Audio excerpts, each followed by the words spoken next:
Well, hello, welcome to JB Motorsports coverage of the fresh from Florida 250 at Daytona International Speedway for the NASCAR Craftsman Truck Series here in Daytona. Well, we've got some great action-packed racing coming up for you on the high banks of Daytona very, very shortly. But before we get to that, just a momentary press conference between two of the legends of motorsports at the moment, Cletus McFarland, also known as Garrett Mitchell, and Travis Pastrana.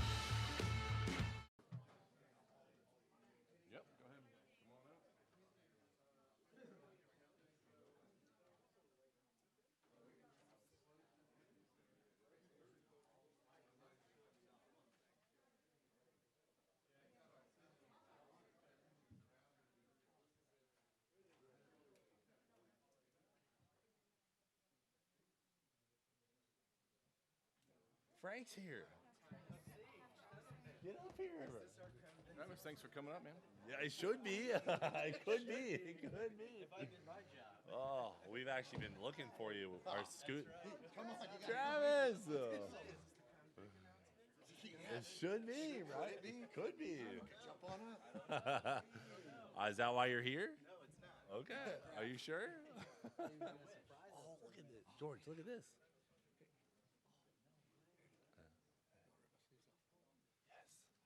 All right, we'll go ahead and get started with our press conferences today. We are joined by Cletus McFarland, driver of the number 4 JBMotorsports Chevrolet, and Travis Pastrana, driver of the number 42 JBMotorsports Chevrolet. We'll go ahead and open up to questions, and we'll start up front here with Mike. Go to Matt. Mike Hembry from Auto Week. Travis, aren't you supposed to be doing something in the Winter Olympics this week, or you Not until they add motors to the to the Winter Olympics, but no, I just got done rallying last week and excited to be much warmer. It was negative 20 in Michigan, so it's much nicer down here in Daytona. all the stuff you've done in NASCAR? Can you kind of compare being here, being around this, being in the races to the other stuff you've done? Is it more fun? Is it harder? How do you manage it? Relate to all that? It's competition, but honestly, it's really wild after coming down here a few years and always watching Daytona on TV just to see the family, the camaraderie, and now knowing so many of the crews and the drivers and everybody, this NASCAR community and getting down here to Daytona is it's so much fun. Honestly, when I stopped racing NASCAR for a few years, all my friends were like almost depressed. They're like, man, I just love going around the tracks and I love everything about it. So it's an amazing sport, and it's way more challenging and way more stressful than you'd ever imagine by watching on TV. So it's pretty cool. Okay, we'll go over here to Matt. Matt Weaver, motorsport.com, 2 for Cletus. I've always wanted to know, dating back to your ARCA stuff too, when you get your license, which name is on the hard card, and do you have to fight NASCAR to try to use the real name? I'm glad you brought it up. Let me see. See, I was fighting with NASCAR yesterday. They were trying to put Cletus Mitchell on my truck hard card. Let's see what we ended up with. Cletus McFarland Mitchell. That's what we settled on. And then ARCA just has Garrett Mitchell. So, we're getting there, though. It's progress. Incremental progress. The other question I've got for you, too, where you are right now in your development as a NASCAR-style driver. You've had intermediate races. You go to Bristol. I'm curious, do you want to do more high-level oval stuff? You got the relationship with Ricky Brooks. Could you do some late model stuff? What all do you want to do in this kind of NASCAR space? Well, I really have been trying to climb the ranks slowly. When I got into this with Biff, I called him and I said, I want to run the Daytona 500. And he was like, you just can't. And I was so excited. I was like, I want to run the 500. And that was my only goal. And now that I realize how good all the other drivers are and how fast the cars are, I'm like, wow, I definitely cannot race the Daytona 500. Biff was right.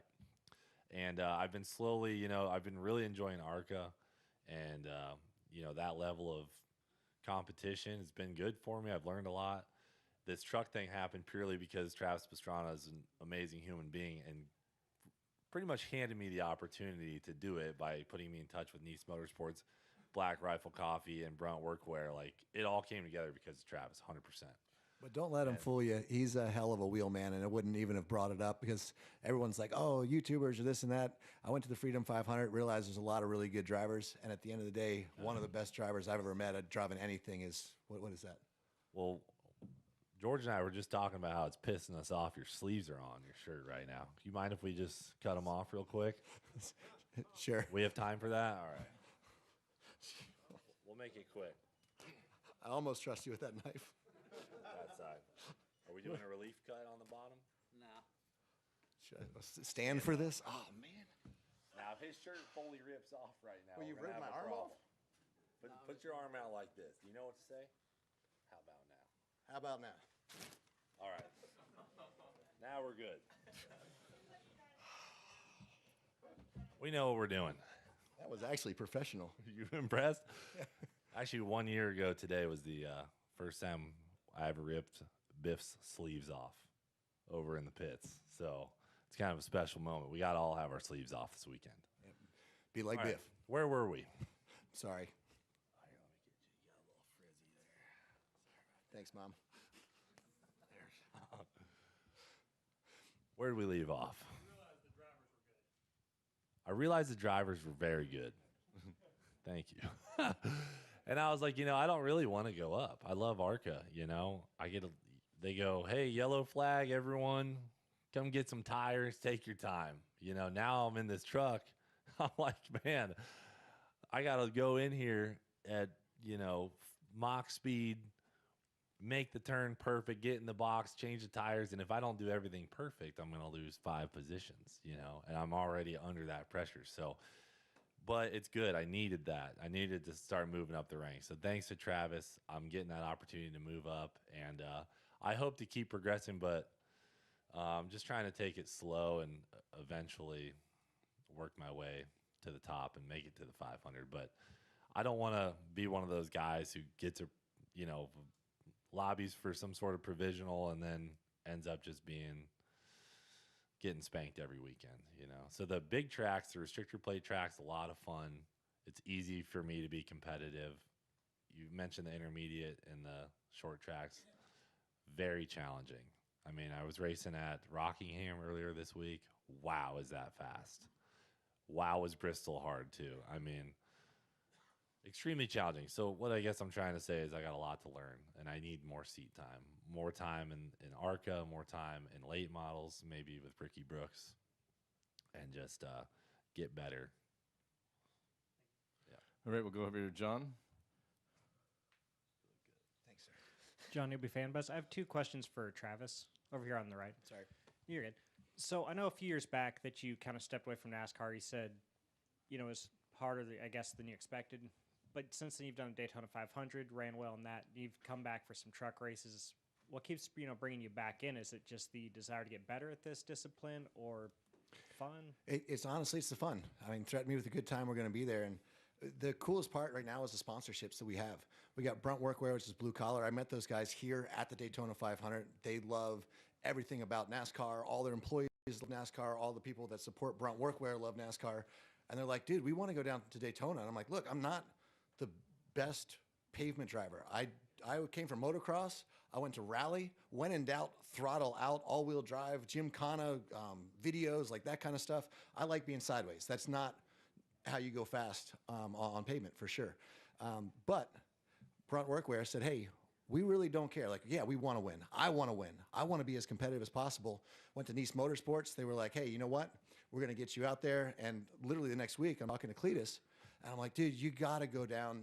He sells himself short. He's one of the best wheelmen, like just natural wheelman, because he drives more vehicles than almost anyone. He jumps into a plane race and freaking wins that, jumps into boat races, wins it. Like, he can drive anything. And as Denny Hamlin told me when I was trying to lobby for a spot at the 500, he goes, look, these guys have been working their whole life to learn how to drive NASCAR. But when you put in a restrictor plate race here at Daytona, like, the biggest thing is that you keep having fun. You keep being aware of everything that's going on around you. You try not to mess up the pits, which we got to talk about because I'd overshot the pit box. 50 mile an hour feels like you're stopped, and then you just hit the brakes and you slide for, because you're still going 50. But you'll figure that out. But if you don't make so many mistakes here, someone like Cletus, who can drift anything, who can drive anything. When people start bumping and shoving, and I tried the Crown Vics, I thought that was a joke out here. I was like, sure, I'll go run Crown Vics around Daytona. But when we got here, I was bumping and shoving and moving this guy, and he stayed right on that line. And I said, you know what? We're going to have a lot of fun. And you got Tony Stewart, you got so many guys dropping down. It's going to be a fun race. We got Stenhouse.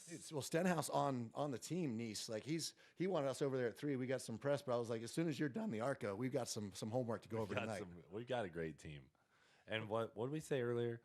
We're so good at crashing, it helps us not crash. Yes. That's where our skill set helps out. And then on just a separate note, in the past, I covered a few of the Nitro Cross events, and it looked like it had huge fan support. I was curious, is there been any update? Because I know it's been kind of inactive after that sudden shutdown a few years back.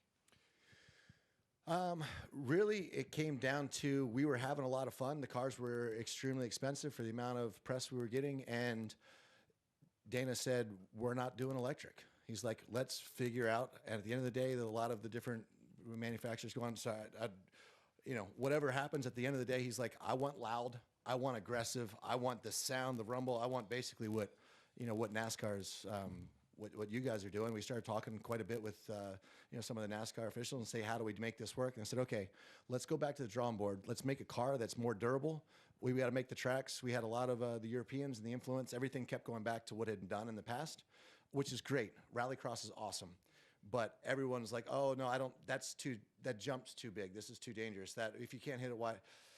I just ran into a lot of roadblocks where I think if we had a chance to do it again, we'd go louder, we'd go more power, and we'd go more just simple with the machines and durable and, try to take another ramp at it. I'm going to come up here to Dave and then over here to the right. Dave Moody from MRN and SiriusXM NASCAR Radio. Cleet, hard card debates notwithstanding, just for broadcast purposes so we all know, do you want to be Garrett? Do you want to be Cletus? Do you want to be the combo, Garrett, Cletus, McFarland, I think Cletus McFarland for everything. Okay, that's the one that cashes the check, so I figured that would be it. Yeah, right? Cletus for everything. All right, that's what it'll be then. Thank you. Great question, though. I like that. It's been confusing for me, too. I didn't think never mind. A friend called me it back in the day. Yeah, I mean, changed my life the day he said it. And I don't even know. It was at first it was like a redneck personality, and then it just merged with my actual personality, and now I'm stuck. I'm like the Hulk, but I'm stuck in between. Hey, how's it going, guys? Chris Gollin with News Daytona Beach. I have a couple questions for Travis, actually. First of all, what is it about super speedway racing that's so challenging that motorsports guys from other disciplines might not be able to pick up on just by watching it? Well, that's an interesting question because as far as like qualifying, it's a lot to do with the team. It's a lot to do with the car. Restrictor plate racing in general takes a lot of the skill set that separates the drivers. It takes it away, but there's a whole nother skill set. Like they said, Dale, they say could see the wind. And I have to say that I had a couple 100-page booklet when I was racing the Daytona 500 on where to be and how to slow people down, how to speed yourself up, how to get the bump just right, how to work with even the differences between the Toyotas and the Chevys and everything that's out there. There's a different spot to be, and the guys that are the most prepared, the guys that have done it the most, the guys honestly nowadays, the guys that are doing the most iRacing and just understanding, we're in that last lap coming off of running inside the top 10, coming off of 2, and my spotter goes, "Get on, Bubba," and I'm thinking, shoot, we're gonna push through to a potential like 1-2 finish at the Daytona 500. And I got so excited I forgot to check my bumper, and someone had come up to it. And it's fine. People come up and they bump you all the time, but you need to be watching while you're watching the front and while you're listening to what's on the side of you. You got to know where the cars are around you, and to be able to always to have that communication with your spotter. It takes time to have that whereabout when you're trying to lock on, trying to drive perfect, hit your line, and get to the person that you're trying to get to at the correct spot. while still paying attention to who's behind you and who's around you, knowing what that does with the car. It's a game of chess at 200 miles an hour, and my heart rate average was 172. So anyone that tells you it's not scary is full of it. It was awesome. And the other thing I wanted to know is, I've read where you've said before that you've had so many injuries in your motorsports career that you don't remember a lot of them. And I wanted to know, in your NASCAR career, have there been any wrecks and incidents that have been significant enough to stand out amongst all that you've done? The NASCAR organization does an amazing job in the tracks of trying to make it as safe as possible. But at 200 miles an hour, things happen, and you've seen it at the Daytona 500. And I was a scary finish a couple years ago, upside down. I was watching at home on TV, just hoping and sending all the good thoughts and prayers that everything was okay. And obviously, Kyle broke his leg here. Like it's dangerous, it's fast, but the cars are significantly better, and it is definitely, it's getting safer. Does that mean it's safe? Absolutely not. But having said that, no, I've had some good bell ringers out there for sure, but lucky enough, haven't had any major injuries. Thanks. We'll go over here, and then we'll go to right next. Go to Bob, and then we'll. Yep. Bob Hawkers, Fox Sports for Cletus. The better your truck has the tribute to Greg. I'm curious, is there any certain meaning to the number of stars or anything, the halo, or that maybe we don't know just by looking at it? No, what you see is just the tribute there. Just be like Biff and his number. Obviously, there's nothing extra to it. Go back to Steven. Steven Toronto, West Toronto 92 Network. This is going to be a question for Cletus. You were a part of the launch of NASCAR's new branding, that commercial that dropped after the Super Bowl, the Hell Yeah, kind of leaning into NASCAR being its authentic self. You've really tapped into the kind of badass, Hell Yeah, woo NASCAR part of stock car racing's culture. So what was it like to be a part of that and get to do what you did with Carson? Well, I gotta say, NASCAR has done a great job of embracing, and I don't think the whole Hell Yeah commercial is just, I'm not taking credit for it or anything, but I can tell you my fans loved it. And I think I was excited when they said they're doing a Hell Yeah commercial. I was like, absolutely, I'll be in that, And I think that NASCAR is embracing a newer wave of culture of that Hell Yeah mentality, and I really think that the promotions they've had the last few months have been in the right direction, and just being a part of it, especially with Carson, who's one of my best friends in the industry, really fun, really awesome. Whose idea was it to shoot fireworks out of the Dale truck, launch a flamethrower off of the Dale truck? Who suggested that? That was the production team. I didn't even have to suggest it. I showed up, and they're like, I knew we were doing something with the Dale truck, Carson's Dale truck. And I was impressed that they went all out. They had flamethrowers ready for me when I got there. They're really doing it. Sweet. Thank you, Cletus. Yeah. Sorry, I don't want to speak out of turn, but I was kind of thinking about something on that too. And everyone's like, what are your goals for being here, and what would be a success? And kind of to that with NASCAR right now, I've got all of my kind of blue collar sponsors, my veteran, military type of sponsors that are really excited to be a part of NASCAR. And when there's an opportunity to come down here, like Black Rifle, I was standing next to Cletus, and one of the owners of Black Rifle was there at the 2.4 hours Le Mullets at his track, which honestly, the Freedom Factory has done a great job of having people really enjoy racing again and really enjoy just getting out and kind of almost grassroots. So you see such a resurgence in dirt track and all of this stuff that's coming up. But Black Rifle comes in and says, hey, Brunt Boots is in this, you're in this, Cletus in this. Hey, we're going to come down. We want to be a part of it. We want to bring some veterans.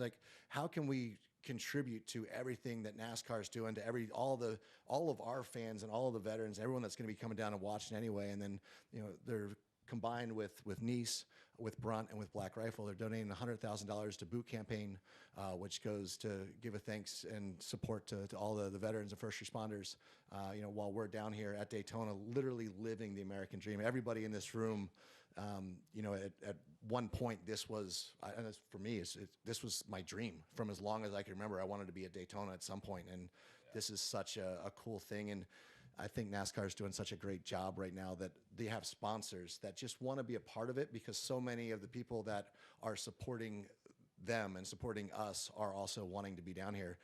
We have sponsors because people want to have fun and they want to come to NASCAR, and that's a huge step for me to be able to have more fun and hopefully be at more races. All right, we got time for one more or two more. We'll go to Dalton and then Mike. Hey guys, Dalton Hopkins, the front stretch. For both of you, you're going to get to share a track with Tony Stewart tomorrow. How cool is that, for one, and for two, do you have any kind of iconic moments of his that you like to think about? Dude, I got a text from Tony Stewart like 2 days ago. It was freaking fantastic.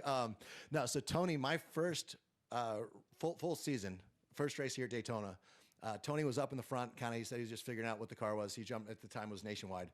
And he drops, so my spotter, because I had Trevor Bain on the team. They're like, all right, Trevor's going to be up there mixing it up. Just don't make a mistake. Take what you can get. We'll see you at the end of the race. And I'm just driving around in the back. I'm like, this is freaking awesome. I'm driving to Daytona. And Tony Stewart comes back. And my spotter goes, hey, Tony said jump on his bumper. Casey Kane got in behind me. Annette on the 43 jumped in behind him. We all went up into the top 10. There was a crash and everything happened.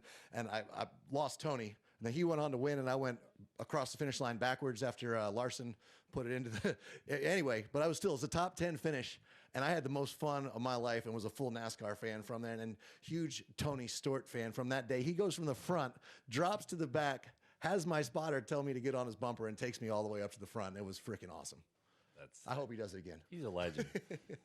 Tony comes to my Crown Vic races, and it's just something I'd never expect from a guy like Tony Stewart. What an accomplished driver. He comes out of his way, flies into town to run our Crown Vic races. And I can specifically remember we were on the last lap of the race, and there was a 632 10.3 liter big block was the prize for our Crown Vic race. So it's high stakes. Tony's leading the race, and one of my buddies, or one of my guys who works in my shop, works on our race cars every day, who's also in the race, just taps Tony, gets him loose. Tony spins and loses the race. And Tony comes flying up after the race. And I'm like, oh, he's going to be pissed. I know, I watched Tony growing up. And he gets out, and he's like, that was awesome. And I'm just like, man, he's so cool. He's exactly what you'd expect. You see him on TV, you think he's awesome. He is awesome. And I texted him today, actually. I was going to put in an official protest with NASCAR. He didn't come to the rookie meeting for the trucks. So that was pretty outrageous, but I'll let it slide, and I'm really excited to see him out there. All right, one last one real quick with Mike. Travis, you mentioned earlier when you ran the 500, you had a 200-page tip sheet or booklet or whatever. Where did that come from? I think physics is the best answer. I'm not sure. No, so the teams. So whoever's, honestly, so you have, whoever you're driving for, the manufacturer will send information, and it's honestly, it's pretty amazing how much information, depending on which team you have. Did you read it? Yes. All of it? All of it. I fell asleep a couple times, Okay, but I impressed. finished it. No, it's the amount of homework that's involved in racing these days, no matter what sport you're doing. They're definitely amazing drivers, but the people that are winning, the Jimmy Johnsons that have won so many championships, and that's even before really iRacing, that kind of stuff came in. It's the people that could work with their crew chief, with their spotter, that had the best team of support around them, and that worked the hardest on Monday and Tuesday coming into the race. Well, all right, guys. Thank you guys for coming in, and good luck this weekend. Can I mention something really quick? Sure can. I want to invite all of you press to come to the Freedom Factory at any time this year. You can look up the schedule. Totally free to come. I'll give you an email if you want to write it down. It's events@ffl.com. You email us. We'll give you guys media credentials. We'd love to have any of you if you want to see some redneck stock car racing. All right. Thank you, guys. Your sleeves.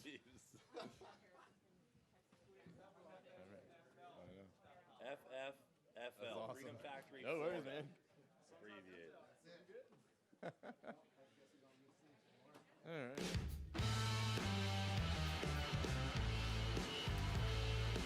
Hello and welcome to JB Motorsports coverage of the 2025 Fresh from Florida 250 at Daytona International Speedway. The high banks of Daytona going to send 37 NASCAR Craftsman Truck Series cars out onto the track here very, very shortly for 100 laps and 250 miles for a high-intensity, high-octane super speedway race. You're not going to want to miss a moment of this here on JB Motorsports. My name's Josh Henderson. I'll be talking you through all the action, and joining me in the commentary box here for this one is Jack. Jack, we're looking forward to this one, mate. It's going to be a wicked race and some very, very cool competitors in this race too. Yeah, when you take one look at the entry list and you realise this is the possibility to possibly be one of the wildest truck races I think we've in recent memory at Daytona. I mean, we've got everyone from, you know, people like Stewart Friesen who race on dirt. We've got people who are rookies like Minnie Terrell, Cole Butcher, Brendan Queen, the 3 rookies this year. And we've even got some Cup guys, Carson Hosford, and a YouTube guy by the name of Cletus McFarland.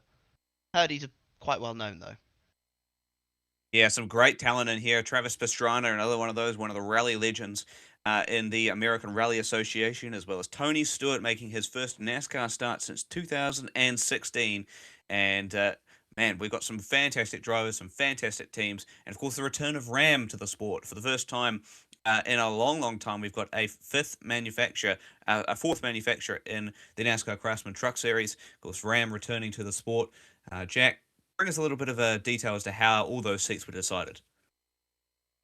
Yes, of course, with Ram, they're doing something interesting. Obviously, you've got the 3 full-time drivers. You got Brendan Queen, obviously the defending ARCA champion, and the 2024 Cars Late Model Stock Car Tour champion. Very, very talented driver he is, and I'm really excited to see how he does. Justin Haley, someone with truck and Xfinity as it was known at the time. And of course, he even has a cup win that everyone seems to forget about, because it was just one of the most weird cup victories I've ever seen. He's another one. He'll be driving the 16. You've got the 10 of Daniel Dye, a fairly experienced driver in the truck series. I think a decent choice.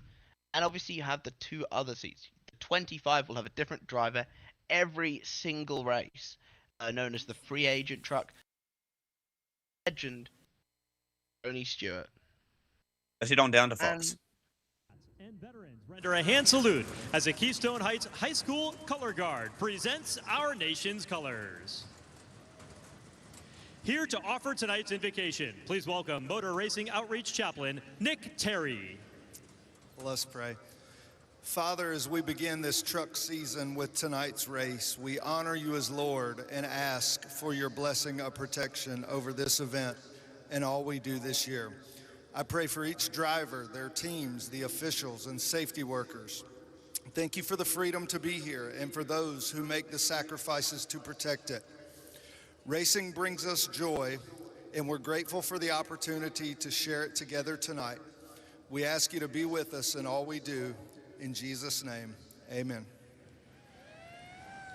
Here to perform our national anthem, please welcome Broadcast Media Incorporated singer and songwriter Lucy Spots.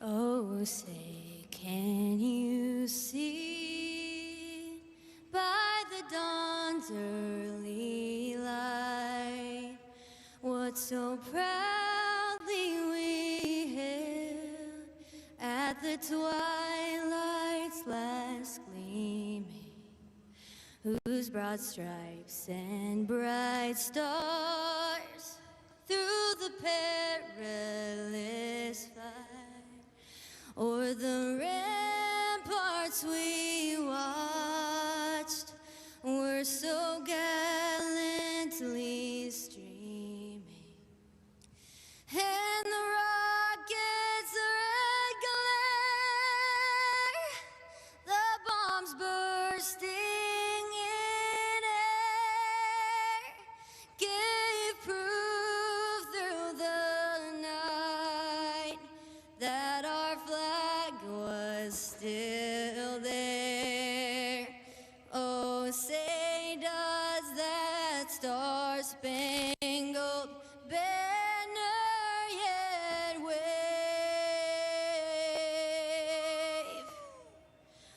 for the land of the free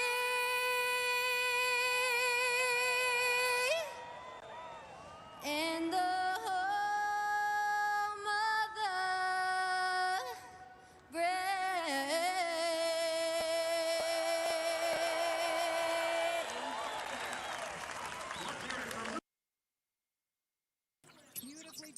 Well, great stuff to get the NASCAR Craftsman Truck Series race almost underway. Just going to wait for the command here very shortly. But before we do that, just go for a bit of a rundown as to what to expect here in tonight's fresh from Florida 250 miler 100 lapper at Daytona. Jack, as you talked about before, we went to Fox just before. A couple of cup drivers in the field. We looked at Carson Hocevar briefly, Michael McDowell in there. You've got, of course, ex-Cup driver Justin Haley and John Hunter Nemechek in there currently. Ricky Stenhouse Jr. taken to the track as well. So some real talent in this field. Yeah, also you got 3, of course, NASCAR debuts. Well, I should say 3 truck debuts, 2 NASCAR debuts. You got Cletus McFarland, obviously. You got Ricky Stenhouse. Despite being a 2-time Nationwide Series champion and a 4-time Cup winner, never run a truck race before tonight. It'll be interesting to see how he gets on.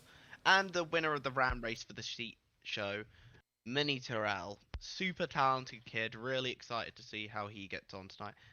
The final one I'll just note is, of course, the return of Stewart Friesen after that horrible dirt racing crash.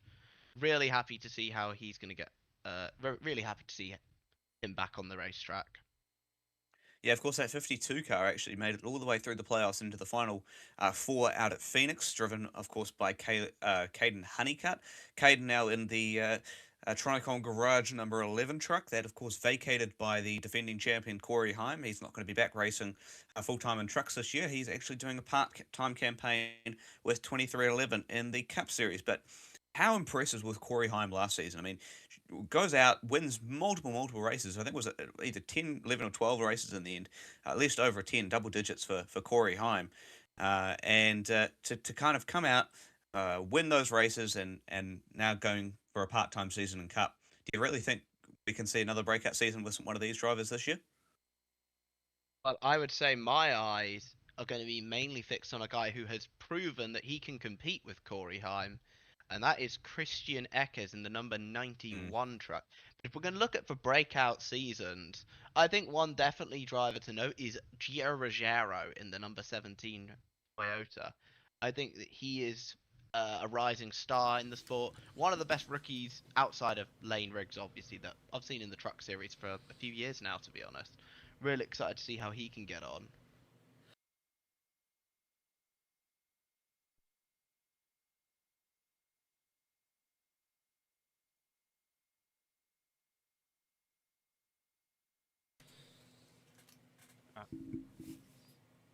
So, just waiting for more pre-race ceremonies here at Daytona. Of course, the command to get the engines fired, and then the cars will be on track here very shortly. Jack, final thoughts before we get to the command. What are we expecting in this 100-lap, 250-mile race? Well, it's Daytona, so absolute chaos, some great racing. And I've just received an update. For the first time in a while, no trucks to the rear for pre-race adjustments today. So everyone will start where they qualified. Brilliant stuff. All right, fantastic. We'll get down to Fox here very shortly for their command, and the trucks will get underway here at Daytona momentarily. 2023, so what are the emotions going in? The dream. We have so many friends come down, all the Brunt Workwear guys, the Black Rifle Coffee guys, all the Channel 199. We are having fun, literally living the dream in Daytona. So many fans came to support Cletus and I, the Shake and Bake. I went on the team with Stenhouse. Host of her has been talking to us, and dude, this is awesome. Well, it's a stacked field. Good luck out there tonight. Travis Pastrana will roll off 13th. Just living the dream. Joey, what do you think of this guy? I think he's the most humble person in the world, because when I meet him, I'm like, holy cow, that's Travis Pastrana. And he's like thinking that about us. And like, it's so crazy just reacting with him. I seen him in the gym yesterday morning, and he's talking to my kid, and they're having a good time. And it's just a cool guy, right? And he said he's living his dream, and he's not scared of anything. So him jumping into a truck after not being in one in a while is not surprising at all. Well, think about his history here too. He won his first Supercross race right here in this infield on a motorcycle. Great and point. now he's finished 11th in the Daytona 500. He's got the pedigree and the knowledge of his past and the things that he's done. But this is truck racing. You never know what's going to happen in truck racing. These guys are wild. These trucks are hard to drive, and he's going to be one to watch. How about on the flip side, Cletus? Thoughts? Cletus he's going to learn a lot, but I think as he's gone through the ARCA race and all the things that he's done, this will be a great learning experience for him. Well, we've waited 2.5 months to hear the most famous words in racing. It's time now to go trackside for the command to fire engines. Daytona International Speedway. Please give a big NASCAR welcome to the Chief of Strategic Partnerships for the Florida Department of Agriculture, Yolanda Roundtree, along with Miss America, Cassie Donegan. Are you ready for the Fresh from Florida 250?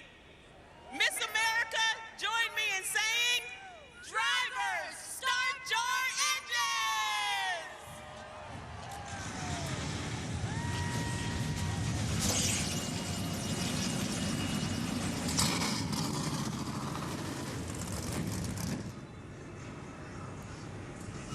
And just like that, the trucks are fired. When we come back, we'll hear from Tony Stewart and Cletus McFarland, and we'll drop the green flag right here. That's coming up.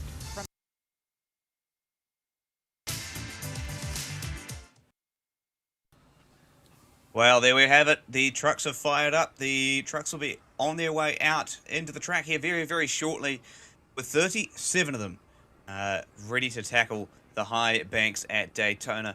100 laps, anything can happen. It's a super speedway, of course, so you never know what's going to happen in those 100 laps. Looking through some of the drivers to note out, the highest Ram starting truck, of course, the man making his NASCAR return this weekend, Tony Stewart in the 25 truck. Last Truck Series win came in 2003 at Richmond, and of course, last NASCAR start came in 2016. Jack, how good is it to see Tony Stewart back, and not too far away to see him tackle a NASCAR car, even if it is a truck, for the first time in almost, over 10 years. I think he said in the press conference that unfortunately this is going to be a one-off. But I am very, very excited to see Tony back on track. He is one of my personal favourite drivers to ever drive in the sport. And I feel like there's no real character like him in the sport today. So really happy to see him back, and hoping he can get the new era of Ram in NASCAR off to a very, very bright start. You're absolutely right, and we look at the rest of the field. We talked briefly about Cletus McFarland, of course, car number 4 for Nitro Motorsports this weekend, that Chevrolet Brunt workwear-sponsored car. And right behind him, Travis Pastrana. A little bit on Cletus, of course, ran a couple of ARCA races last year, finished reasonably well on all of those, and finally been given a proper opportunity to tackle the trucks tonight. And, I mean, Jack, this is a guy that's sort of had his whole career on YouTube doing really cool stuff with all sorts of cars and motorsports equipment, and now finally being given a chance to tackle a NASCAR-officiated series. I mean, at the end of the day, YouTube's kind of more my area of expertise compared to a lot of other people in like the whole NASCAR space. So I had heard of Cletus. I'd never watched his content, but wherever this guy goes, people follow. Like, this guy is, and I can see why. This guy is clearly a big character, and I really hope he does well tonight. I hope he at least gets a decent. I'm hoping for at least a top 20 finish for him tonight, because I think he can do really. That would hopefully persuade NASCAR to maybe let him make some more starts throughout the year. Yeah, you're absolutely right. So, looking through, we've got some race start happening very, very shortly. Let's head down to Fox and listen to some interviews with Tony Stewart and Cletus McFarland.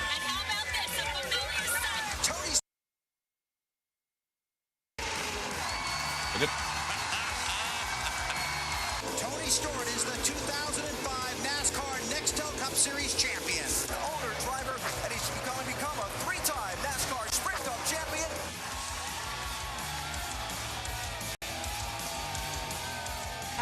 reliving all those memories, those moments. Tony Stewart getting ready to make his 719th career NASCAR start. He's your former boss. Why don't you dial him up, Kevin? Let's dial him up. Hey, Tony Stewart, Kevin Harvick, Joey Logano, Jamie Little up in the booth. And I don't even know how in the world we are doing this interview. I never expected you to be back here again. Are you ready?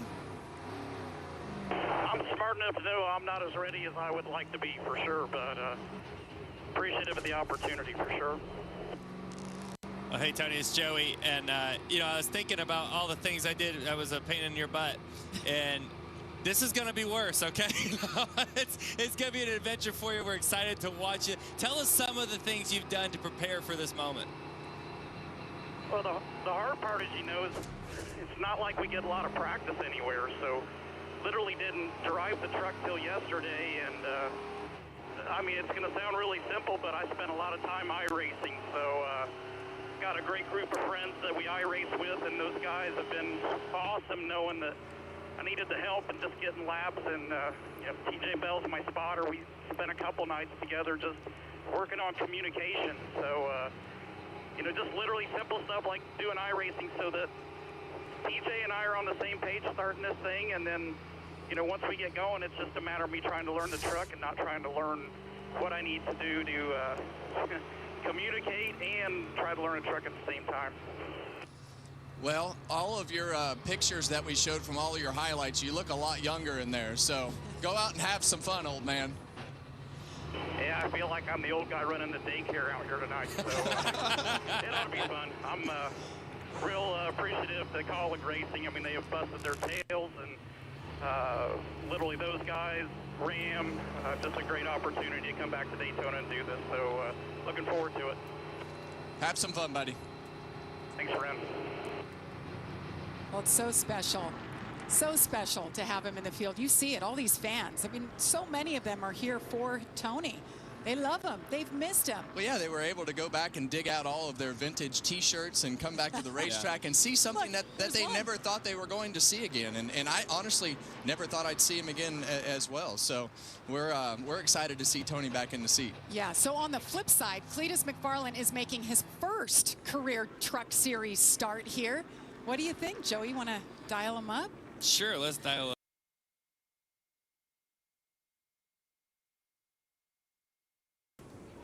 Yeah, I got you guys.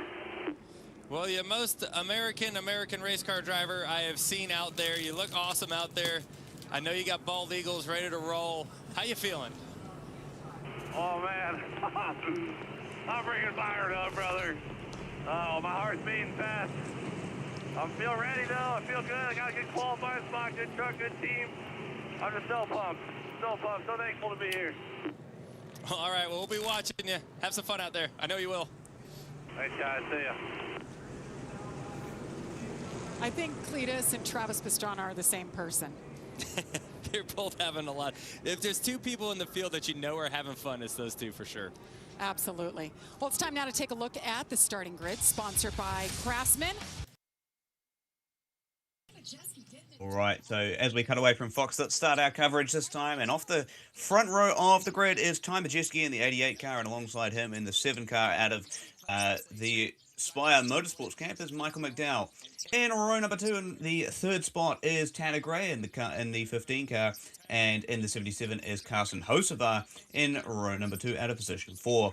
In row 3 out of position 5 is Grant Enfinger in the 9 car, and alongside him is double the 9. It's the 18 of Tyler Ankrum in position number 6 in row 3. In row number 4, in the 7th spot is Caden Honeycutt, and alongside him in the 98 car is Jake Garcia. In row number 5, you've got Gio Vergiro and Chandler Smith in row number 5 with 9th and 10th positions respectively. Christian Eckes lines up in row 6, and alongside him is Cletus Mitchell, as he's known in the official NASCAR world nowadays, Garrett Mitchell or Cletus McFarland. Row number 7 is Travis Pastrana and Taylor Gray, and then we go back to row 8, Tony Stewart and Justin Haley. Row number 9 has Clay Greenfield, great starting spot for Clay, and Corey LaJoy lines up alongside him. In row number 10 is John Hunter Nemechek and Dawson Sutton, and row number 11 is Jason Kitzmiller and Brendan Queen. Row 12, you've got Cole Butcher, a rookie, starting his first NASCAR Craftsman Truck Series full season here at Daytona, and alongside him, the returnee of Stewart Friesen. In row number 13, it is the 5 car of Nick Leitz, and alongside him is Chris Wright in the 81. Row 14 brings up Ben Rhodes in the 99 car, then Andres Perez Delara in row 14, position 28. In row 15 is Josh Rayom, and alongside him is Ricky Stenhouse Jr. Row 16, you've got Daniel Dye and Daniel Hemrick, the Battle of the Daniels in the 16th row. Row 17, Frankie Muniz and Spencer Boyd, with row 18 having Lane Riggs and Jason White, and rounding out the field in row 19, all on his own, Mini Terrell and the Ram truck race for the seat. And of course didn't qualify into the field, but added in as an OEM provisional for Mini. As the field comes down to check their pit road speed, led by Ty Majeski and the Menards Ford. Looking through Michael McDowell in row 2 as well. And Jack, some pretty interesting drivers throughout the field, as we talked about all day long so far. But for Ty Majeski, a new ride for him this season. The 88 car recently vacated by Matt Crafton. So let's see how he goes tonight. Yeah, I mean, it's so weird seeing someone other than Matt Crafton in that 88 Menards truck. I think that's going to take a while for me to get used to. But Majeski, I think he got really unlucky last year not to take any wins. I think he's a really, really quick driver. I think that he's definitely one to watch this year. A very, very, very successful late model racer. Yeah, just looking on our screens now, Ricky Stenhouse Jr., car 45, the JF Electric Chevrolet Silverado out of Olive Branch, Mississippi. Ricky, of course, the 2023 Daytona 500 champion. Won a couple of races out at Talladega as well. So certainly no slouch at the super speedways, Jack. Absolutely not. All 4 of his Cup victories, of course, came at super speedways. He seems to have just genuinely mastered the art of drafting, including, of course, two wins at this very racetrack, including in 2023 when he won the race that we're all talking about on Sunday, of course, the Daytona 500. Yeah. So not too far away from the green flag here, down the back straightaway, just getting everyone lined up and ready to go. Remember, 100 laps. First stage will end at lap number 20. Then we'll go to lap 40 for stage 2. And the final stage, a 60-lap run. And at Daytona, under the lights, Ty Majeski and Michael McDowell going to lead the field of green, with Tanner Gray and Carson Hocevar in row number 2. Ready for 100 laps, 250 miles at Daytona International Speedway for the Fresh from Florida 250. First race of the NASCAR season, and it's the NASCAR Craftsman Truck Series at Daytona. I'm ready. Jack's ready. Are you ready? We're about to get racing for 100 laps. Majeski and McDowell going through the restart zone. Green flag flies, and we're underway. And it's a reasonably even start out the front. Both cars of Majeski and Hocevar pushing the back of McDowell, so that outside line gets a bit of a jump already as they go down into turns 1 and 2. It is now Michael McDowell with a race lead, closely followed by Carson Hocevar now. So it's the 2 Spire Motorsports Chevrolets out the front. McDowell and Hocevar as they go down the back straightaway now.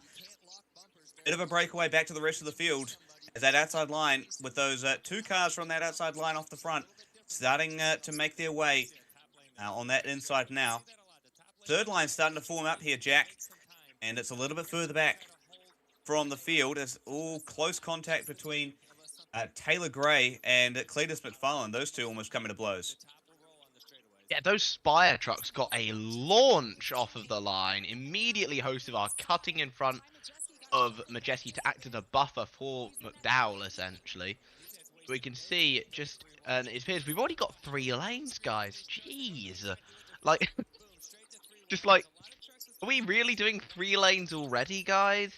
Like, well, that middle line has absolutely shafted itself, hasn't it? Look at that. That middle line of, with only 4 cars in it right now. Ben Rhodes, Cletus McFarlane, Brennan Queen, and I believe that is Christian Eckes, possibly. Yeah. They're all just migrating up to the top side of the racetrack. That middle line has been left for dust, including those front 4 cars who've just switched to the outside. Yeah, I just wanted to bring up the fact quickly. Cletus McFarland's, obviously his onboard camera, is being streamed on YouTube right now. It has 55,000 live viewers. Just tells you how much of a pull he brings to the sport, as Hocevar just switched to the bottom lane, and I think they were pretty much side by side. And now the Spires are leading the race. Yeah, McDowell and Hocevar still 1 and 2 out the front. And then we go a little bit further back to Ty Majeski in row number 2. But man, that third line really started to get some momentum. Really fizzled out that middle line. Sort of that second line, or middle line as they sort of describe it in the spotters stand. And again, aggressive behavior from the two front cars of Hocevar and McDowell. Those two equal as they go down the back straightaway now. A little bit further back there is the 98 car, now driven by Jake Garcia. Just done a season out in the number 13 for ThorSport, now moving up to the 98 car. He's got help from Christian Eckers behind him, but that middle lane is still struggling. It just seems very, very difficult for them to find an opening, as now they've had all the cars on the outside, far outside that third line, move down to the middle, Jack, and maybe a bit of strategy going on with that third line, sort of toying with it, whether you do or you don't. Yeah, it's about experimentation, just seeing what works and what doesn't. As you can see, Majeski giving a real push to Michael McDowell. Well, yeah, you're right, and you can see McDowell getting way out there at the moment. Gets way caught up by Ty Majeski. Majeski, in that sort of second to third line, he's really indecisive. That sort of second line led by McDowell almost went up to the very top of the racetrack, trying to find that third line, but came back down to sit nicely in that bottom line of the racetrack. Second line. To go down through 1 and 2 one more time. It is still going to be Michael McDowell. Carson Hocevar, here comes Ty Majeski. Big run coming to the back of McDowell. Has to back out of that one. Just wasn't quite confident enough to push the back of the 7 truck. That outside line starting to form up. Christian Eckers on the outside. We go down into 3 and 4 here. In the background. I think you did, Sorry, yeah. I thought I saw a little bit of debris in the background just then. So, just wondering where that's ended up, because that could end up being a caution. We're just looking at lane rigs right now. Yeah, it doesn't look like anything called yet by NASCAR. We'll wait and see. It looked like possibly a plastic bag coming from the stands at some point, but we'll wait and see as I go down the front straightaway one more time. Looking through the middle of the racetrack, most of the ThorSport cars sitting in there. You got at least half of them. You got Jake Garcia.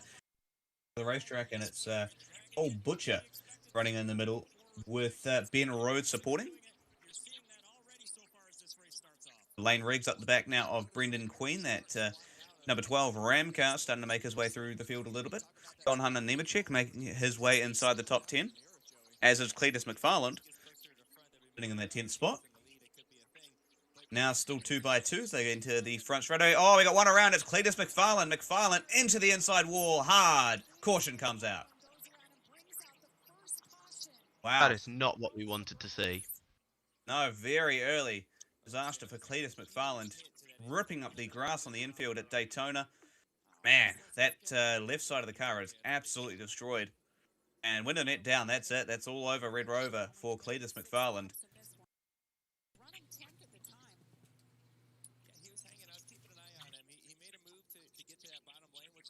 So, Jack, just wait on a replay here very shortly from the Fox team and get an idea as to what exactly happened. But certainly looked like he just sort of went, maybe got a little bit of a bad push from behind. And got free.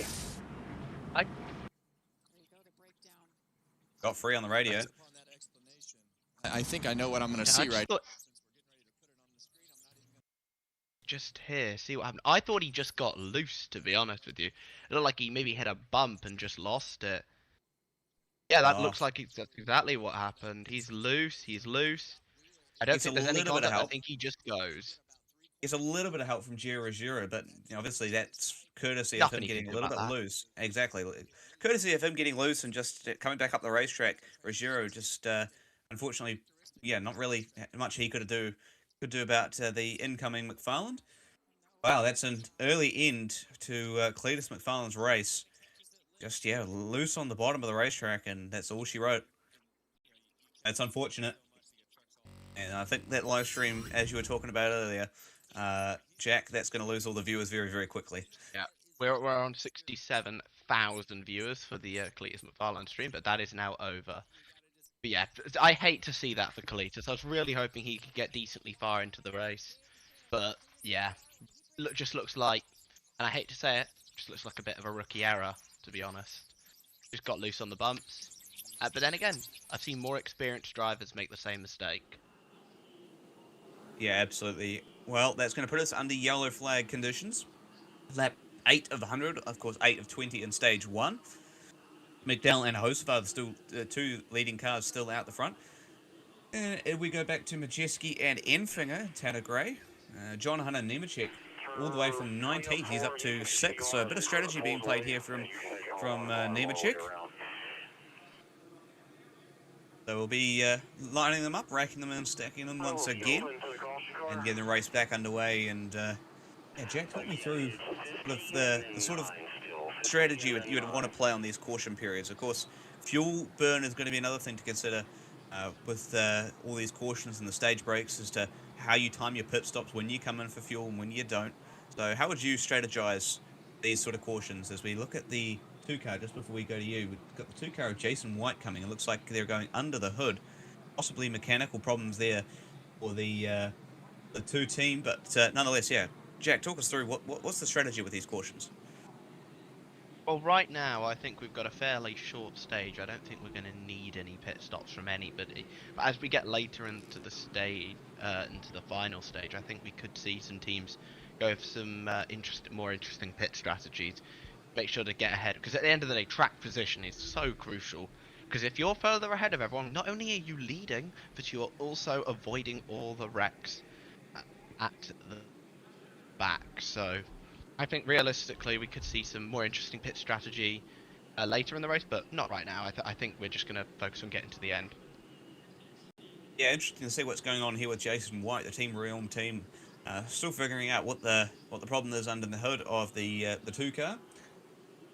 Jason pulling it in, and mechanical work going underway. Watch out for too many people over the wall. Watch out for too many people over the wall. Looking a little bit further through the field, Tony Stewart, 19th place at the moment, of course qualified in 15th. The movers and shakers through the field. A little bit further back, 1 car behind him, Chris Wright, so far the fastest lap of the race, a 47.694. So in the draft, Chris Wright's putting his foot right up it. Frankie Muniz at the back of the field at the moment, the last car on the lead lap, 35th. And Taylor Gray, interestingly enough, was 14th. He's dropped all the way back to 32nd after all those sort of early race moves.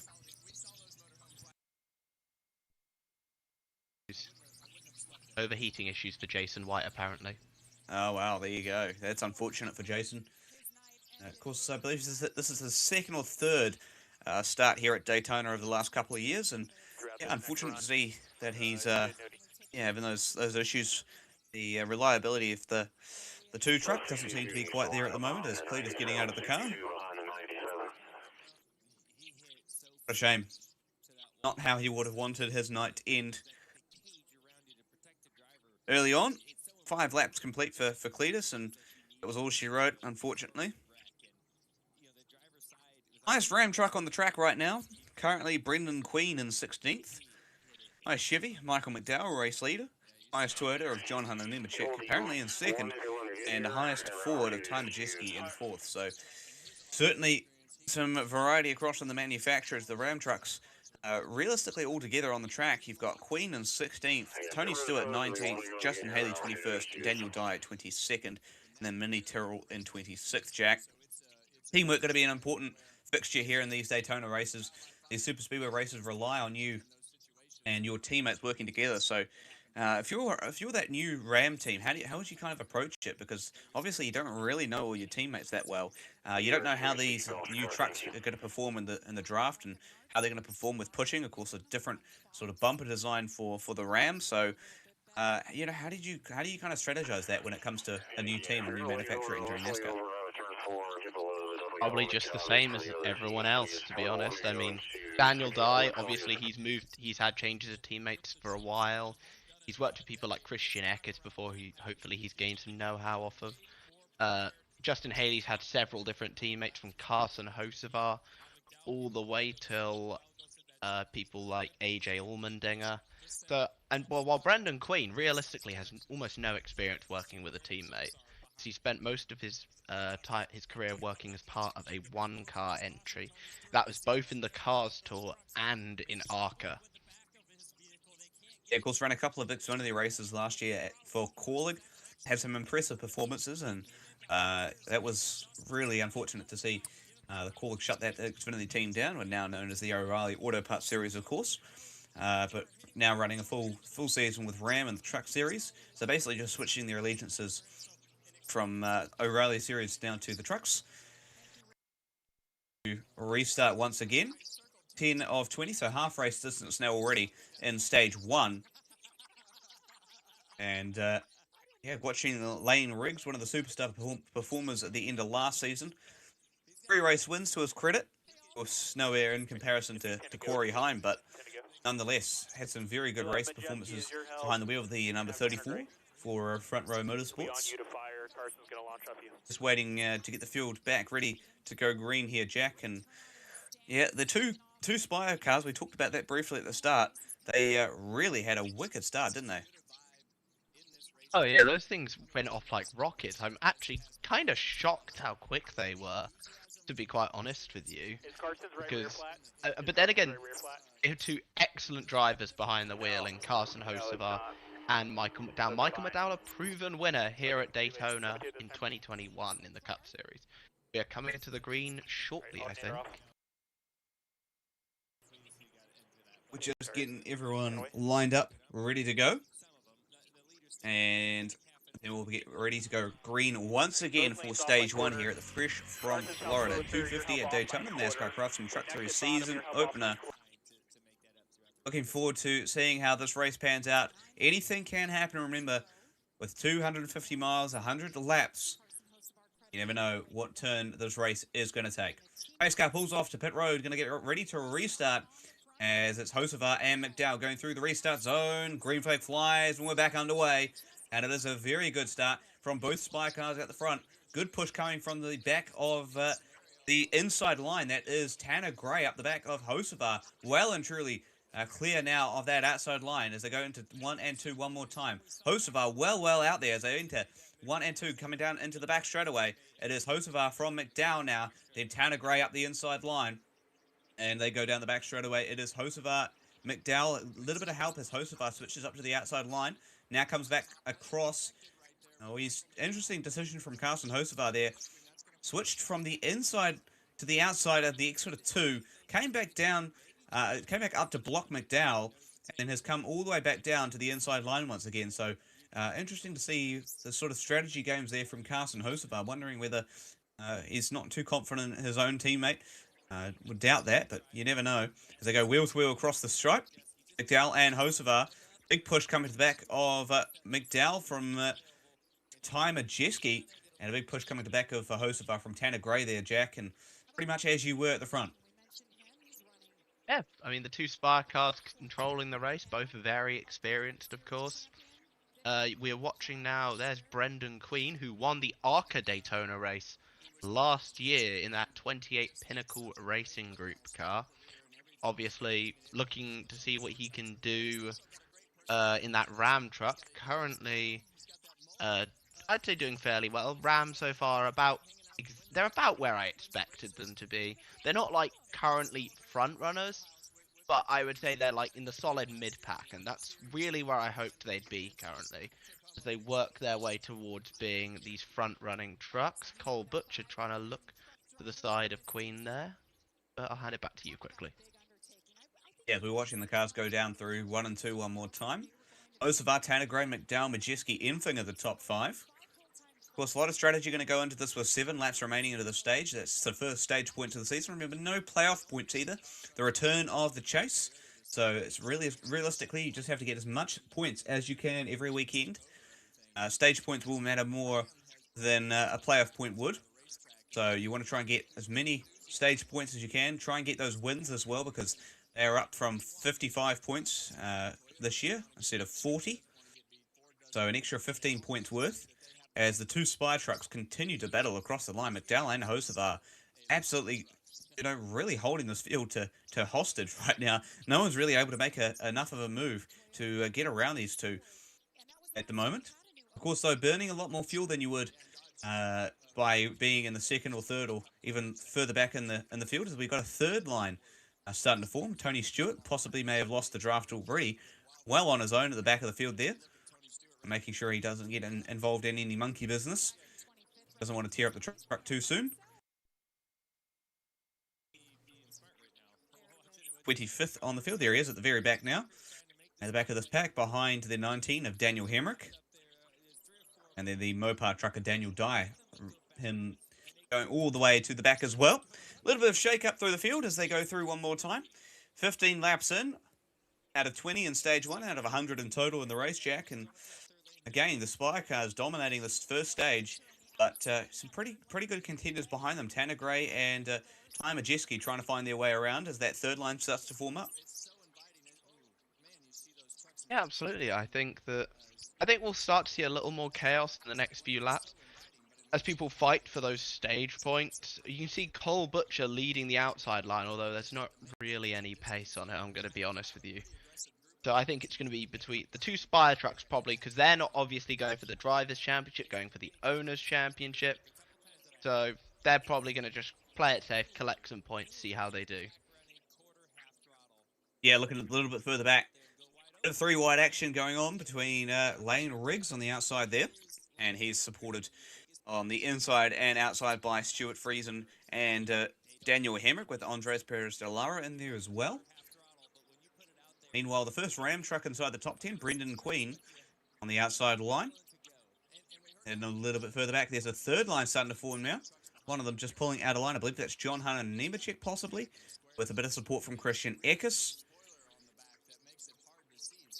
Again, they're really getting themselves bunched up. This is the risky stuff, isn't it, Jack? You've got to be very careful with these three-wide action plays, because it's so easy when you're doing three-wide just to make a slight miscalculation in your driving and whack into the car on your inside or your outside. Yeah, you don't want to make a mistake and cause one of those infamous big ones, especially not with a load of talent in the field today. That's John Hunter Nemechek there just on the outside line. I think they could be getting some speed, I think that they could be right there with everyone else by the end of the stage, being pushed there by another pretty solid driver in Taylor Gray, brother of Tanner, in the 15. Yeah, just watching the field as they go through 3 and 4 one more time. Coming up to 3 to go at the flag for the end of stage 1. It is still McDowell and Hosevar. They've led pretty much every single lap this race so far. And then a little bit further back, Tanner Gray and Ty Majeski just going through the rest of the field. Looks like that third line, again, just not really faltering. And not really working out and starting to falter, I should say. John Hunter Nemechek with Christian Eckes in there. Looks like the 16 truck of Justin Haley looking to the outside too. Just, no momentum. They had a couple of cars join them. It looks like they were making their way up through the field, and it didn't quite work. Oh, that was close, boys. Very, very unlucky. Very lucky to avoid that, I should say. As they go through 1 and 2 in a couple of laps' time here, Jack, McDowell and Hosevar, as they still fan out 3 wide, coming up to 2 to go. Yeah, this is where the chaos is going to start. Tony Stewart, I think, is a little bit worried that they're going to wreck, apparently.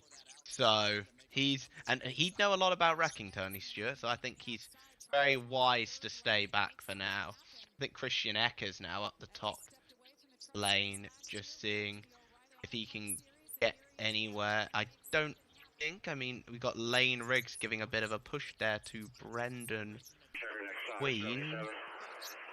Well, they're really stacking up on the middle line now. That outside line getting a big boost. John Hunter Nemechek to the back of Christian Eckes. Eckes round the top side of McDowell, fighting 3 wide for second. Eckes now dropping back. There's no help behind him as they go 3 abreast for the second spot, with Carson Hosevar well out there. But big run's going to come from all 3 of those lines here very shortly as Tyler Ankrum starts to drop back a little bit further back through the field. Field being a little bit more cautious back through the field as they've got 1 lap to go in stage 1. 10 points on the line for the winner of Stage 1. Remember, with the all-new chase in place this season, all these points are going to count hugely towards the end of the season. Starting to move and shake around through the field, and big block going on from Tanner Gray. Almost ended in a big one there. Lucky to escape that. Carson Hosevar on the inside, Tanner Gray on the outside through 3 and 4. The final time in Stage 1. It is between Hosevar and Gray as they go 3 wide behind them. Front 2 lanes. Out clear in front. Then we go 3 wide back behind. Another big block from Christian Eckes, I should say. As I go through the line, coming to the line for Stage 1. Oh, that's going to be a photo finish. We'll have to check our timing on that one. Man, that was... Tanner Gray gets the stage win by 5 1/1000ths over Carson Hosevar. Surprised they didn't wreck their Jack, but wow. Fantastic racing towards the end of that stage. I am impressed because the truck series didn't start truck seriesing.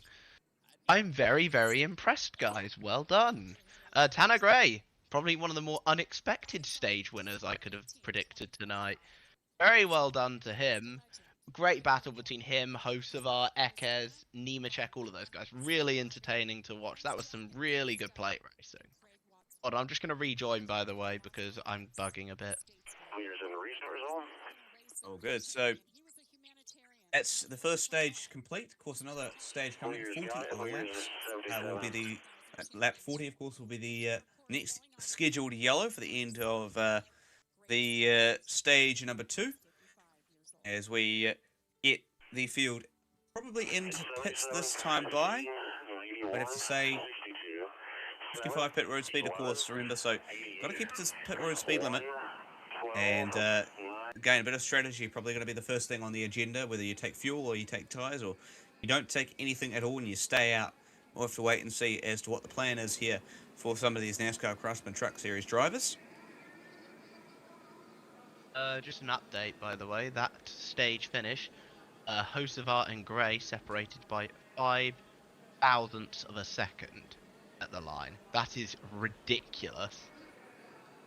Yeah, fantastic stuff between Carson Hosevar and Tanner Gray. Make that the finish of the end of the race. Make that the finish of the Daytona 500 even. I think we'd all take that. That's fantastic stuff from some of those drivers. And Christian Eckes making his way up there. Nice job from him. A little bit further back. Looking through possibly some stage points in for Ram. Brendan Queen might just be outside there in the top 10, but we'll get the confirmation here of the stage points a little bit later in the broadcast. Is Tony Stewart, you talked about him a little bit earlier there, Jack. We're on board with them now as we're under caution. Tony, of course, staying back, making sure they don't wreck.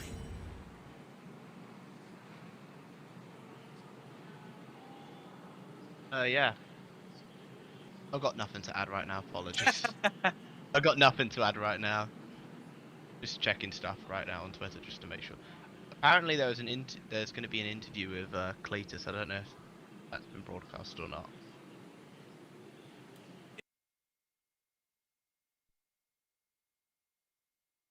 There for Cletus McFarland. Some of the young drivers, of course, in the field here, Jack. The Truck Series, one of the notorious series for rookie drivers entering into NASCAR and then moving their way up through the ranks, and O'Reilly and then into Cup. Looking through some of the young names we've had either starting their first season or their second or third season here in the Truck Series. Frankie Muniz, maybe not so much a young man, but of course sort of his second truck season now. And Daniel Dye, still young, done a couple of Xfinity seasons and a couple of truck seasons as well. And Dawson Sutton, I believe this is his second full career Truck Series season. So looking forward to seeing what we'll be able to see out of Dawson. Yeah, Dawson had what I would think was a pretty solid rookie season. While he's definitely not got the equipment that people like Carson and Christian Eckes have, I think that he did well at just keeping himself out of trouble. When you're with a team like that, the best thing you can do is keep yourself out of trouble, get some decent finishes. And I will say Dawson is a superb late model racer, so really excited to see what he can do at some of these short tracks. Yeah, looking through the field as well, Travis Pastrana dropped all the way down to 29th. So again, probably a bit of strategy going on there, making sure that don't get the car wrecked out too early, like unfortunately what happened to Cletus McFarland. Lap 5, an early incident. If you're just joining us for Cleet, he is unfortunately out of the race after getting loose off turn 4 and spinning onto the infield retaining wall. Carson Okay, Hocevar actually has correction. been declared as the stage 1 winner. We're just seeing there on our screens. Jack? It's Here's Cletus. Cletus. Take a look at a replay, but what sensation was the truck giving you? Well, the sensation was incredible. You know, we were 3 wide, which was insane from the start. It was immediately 3 wide, which I wasn't expecting, and it was insane. I mean, I was having the time of my life, literally again, and I just did not check myself before I wrecked myself right there. Got loose coming out of 4, I was flying, and I put too much wheel in it because I was getting a little tight, and because we're freaking 3 wide on the second lap on, I think I only made it 7 laps. I was a little tight, and I was just trying not to hit the guy on the outside. Came off 4, flattened out, truck sat down. I think I had too much wheel in it, and I just started getting loose. I went right towards the field. I'm like, damn, I'm out to wreck 30 race cars, and I overcorrected to the left like an idiot. That's something Biff did not teach me right there, and I went left, put myself on a trajectory to slam into the wall, wreck the truck. And now here I stand in the worst spot to do an interview in the entire Daytona Speedway. On a little bit of a lighter note, I did talk to you at pre-race at driver intros, and you said that Carson Hocevar had given you some advice? Yeah, I mean, Carson told me that if I cause the wreck, then I usually will not be in the wreck. But in this particular instance, I caused the wreck and was the only one to wreck. So I'm starting to question Carson's advice and whether or not I should be listening to him. But he did win the stage, so that's pretty sweet. Welcome to the Truck Series. Yeah, and I want to say thanks to Black Rifle Coffee and Nice Motorsports and Brunt Workwear for sponsoring me. I'm an idiot. Wrecked the truck in 7 laps. That sucks. And thanks to everyone who tuned in. Oh, Cletus, great. All right, well, there's the interview from Cletus McFarland. Unfortunately, after a lap 5 incident, out already at Daytona. We're into stage 2 now, 4 laps in under yellow, of course, because we've just finished stage 1. So getting everyone racked and stacked before we get them restarted here at the Fresh from Florida 250 at Daytona International Speedway. Jack, any thoughts on that interview there from Cletus? I love the guy. I will say, Hocevar, getting advice from Hocevar about causing wrecks. Hocevar has a lot of experience in causing wrecks, but I don't know if he's the kind of driver you should be taking advice from about wrecks, considering how many he's been involved with. But yeah, you can't not love Cletus. You can see why he draws the following he does. He's such a big personality. Oh yeah, but really sad to see him wreck out this early, and we're going to get some pit stops, I think. Yeah, you're absolutely right, Jack. All the field, or at least most of them, coming down through pit stops. Talk us through some of these pit stops here for us. Yeah, we're going to have mostly some changes on some tires and some fuel. See who gets out in front. Loose with the back of that truck from where he started the race, compared it to having a flat tire. It was that loose, and the 91 of Christian Eckes, very squirrely in the middle of the pack. Fortunately, he was able to work his way forward out of the middle of the pack. You see 2 left sides for him. Nice stop. All right, looks like mostly fuel stops there for a lot of those drivers. Some sensible strategy going on there. Of course, don't need tyres too far into this race yet. Generally, probably looking at about that end of stage 2, as we've got only 76 laps to go, so still a while left yet. 24 laps in here at Daytona. So far, it's been a bit of a Spire Motorsports domination of that first stage. Of course, first stage did end up being won by Carson Hocevar. Very close finish between him and Tanner Gray. Tanner, of course, we looked like he won the stage on our timing, 5 1/1000ths ahead of Hocevar. Not too sure what happened there as to how Hocevar got just that edge ahead, but nonetheless, the official word is that the stage win went to Hocevar. So we'll get the drivers racked and stacked, as I said before, and get stage 2 underway here. And this is where the melee starts to occur here, Jack. It starts to get a little bit more heated now, because you can start to taste you know, a bit of strategy, a bit of games being played. You can also see on track a little bit of egregious maneuvers, let's say. Some blocks start to come in that may not be 100% perfect. You may have some sort of iffy pushes here and there. So definitely, once we get to around midway of stage 2, that's when we start to see a little bit of hectic action for these Truck Series drivers. Yeah, and it's the Truck Series, so Truck Series, gonna Truck Series at the end of the day. There's gonna be some more dangerous blocks thrown. I've just received word, by the way, that someone's going to the rear. It is Daniel Dye. Too many crew members over the wall, so he will start right at the back. That's really unfortunate for Dan. Yeah, Tony Stewart coming in for a 4-tyre pit stop, it looks like. So interesting strategy there from the Corlick Racing team. Not too sure what that's all about. Yep, changing all lefts and rights, as well as a fuel stop. So we'll see what the deal is with that for Smoke. But yes, you are right there, Jack. Daniel died at the back of the field.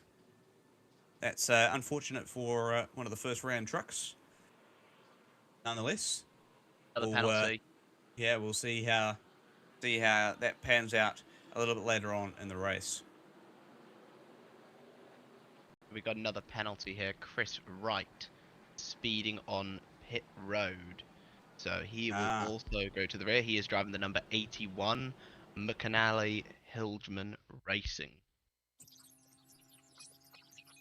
Wow, there you go. That's some early penalties for the season being issued off by NASCAR. Got to be careful on your pit entry speed or crew moves over the wall as well. Those are some of the two most common penalties we get on pit road. So not too far away from getting racing back underway. 2.5 miles here at Daytona, 250 miles in total, the length of the race. And I believe we've got John Hunter Nemechek, the race leader so far. Yep, there he is, the 62 car. And then a little bit further back is Taylor Gray and Daniel Hemrick. Those cars stayed out. So a bit of strategy going on through the front half of the field. I believe also go back to quite possibly Chandler Smith. So the front 9 cars stayed out at the end of that caution period, Jack. Yeah, interesting to see them make that decision. Maybe they're going for more track position. But I will say that Nemechek obviously has a decent bit of super speedway stats. He probably would have won at Talladega about 5 years ago if he wasn't basically turned by Tate Fogelman, of all people. So, but I will see. There's also Spencer Boyd, I think, is a little bit more up front as well there. So good to see him there, the one-time winner, and we've just started choosing now. Yeah, so going for the choose. Of course, if you're unfamiliar with NASCAR, the choose is where drivers will get the opportunity to choose their position on the racetrack, whether they go the inside line or the outside line.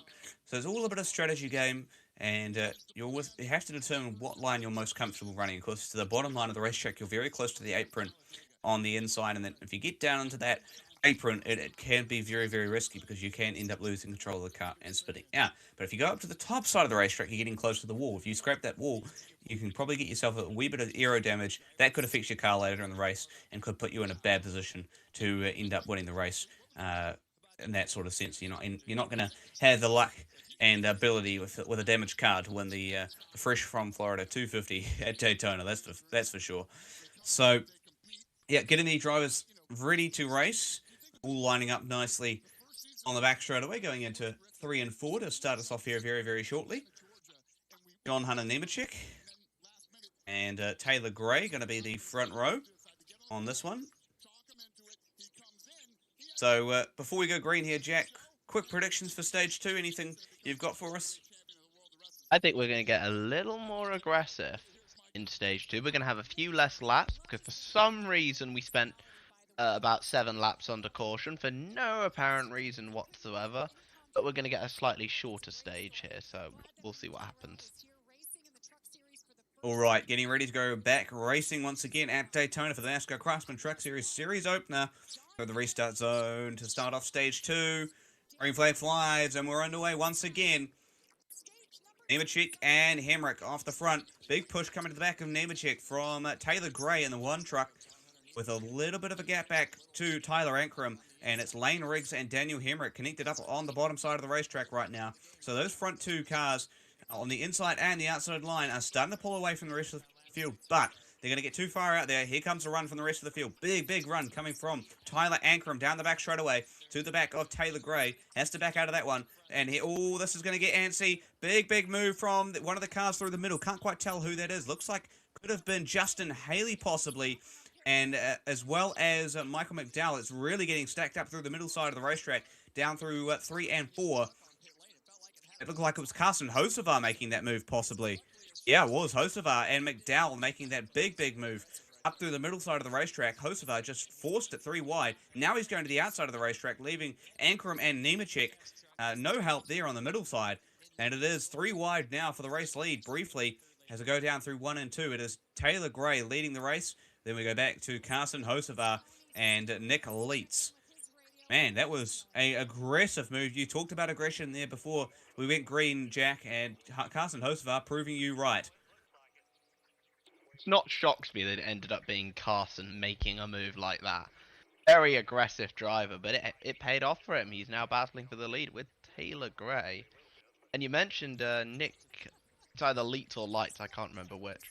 But that was the most unexpected announcement of a truck ride I think I've ever seen. That guy's only ever really raced with teams like SS Greenlight.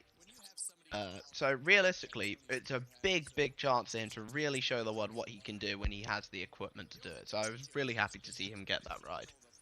I can confirm Fast Guy and iRacing too. Managed to get in a lobby with him and Logan Beard, and that went well. I'm not going to comment on how slow I was compared to the rest, but it's nonetheless certainly a fast truck driver, that's for sure. As we go down the back straight away again, halfway into stage 2 already. At 10 of 20, things starting to get aggressive. Looking at the back of Andres Perez de Lara with Tony Stewart on board. And it's Hocevar and Taylor Gray leading the field with McDowell all the way up the back of Hocevar. Those two Spire cars absolutely just dominating tonight, working together perfectly with Lane Riggs up the back of them as well. There, Jack, and I mean, how as a team, you know, do you organize that so well? Of course, there's no driver-to-driver communication, so you have to really work that out within your sort of crew chiefs and your spotters. So, you know, how do you kind of work that out to get such storming runs to the front of the field and control the race for the majority of the race so far?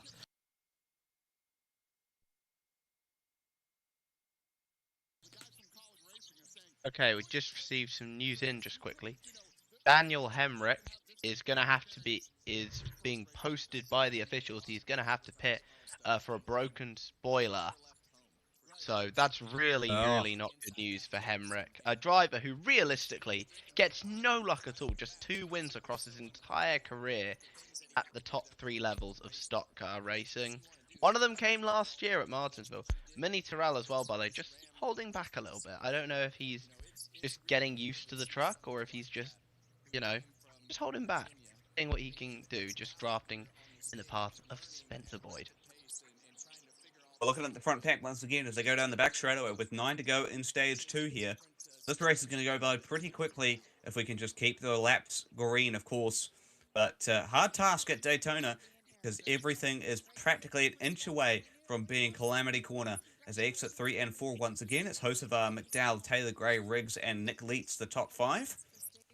Gray on the bottom with help from teammate Nick Leitz. Then we go back to Hemrick, who we'll have to pull off. So I wonder how that's going to affect the inside line there, Jack. If Hemrick's going to have to pull off his third car on the inside, you've got to be very careful with that because you know you don't want to stack up the cars behind you either. No, absolutely not. He'll have to signal to the guys behind him, mainly Corey LaJoy, that he is going to come in and pit. I will say Travis Pastrana sounds like he's having fun, from what I've said. From his radio where he says, "We're really doing it, Harry. This is so fun, thanks guys." So Travis having a lot of fun.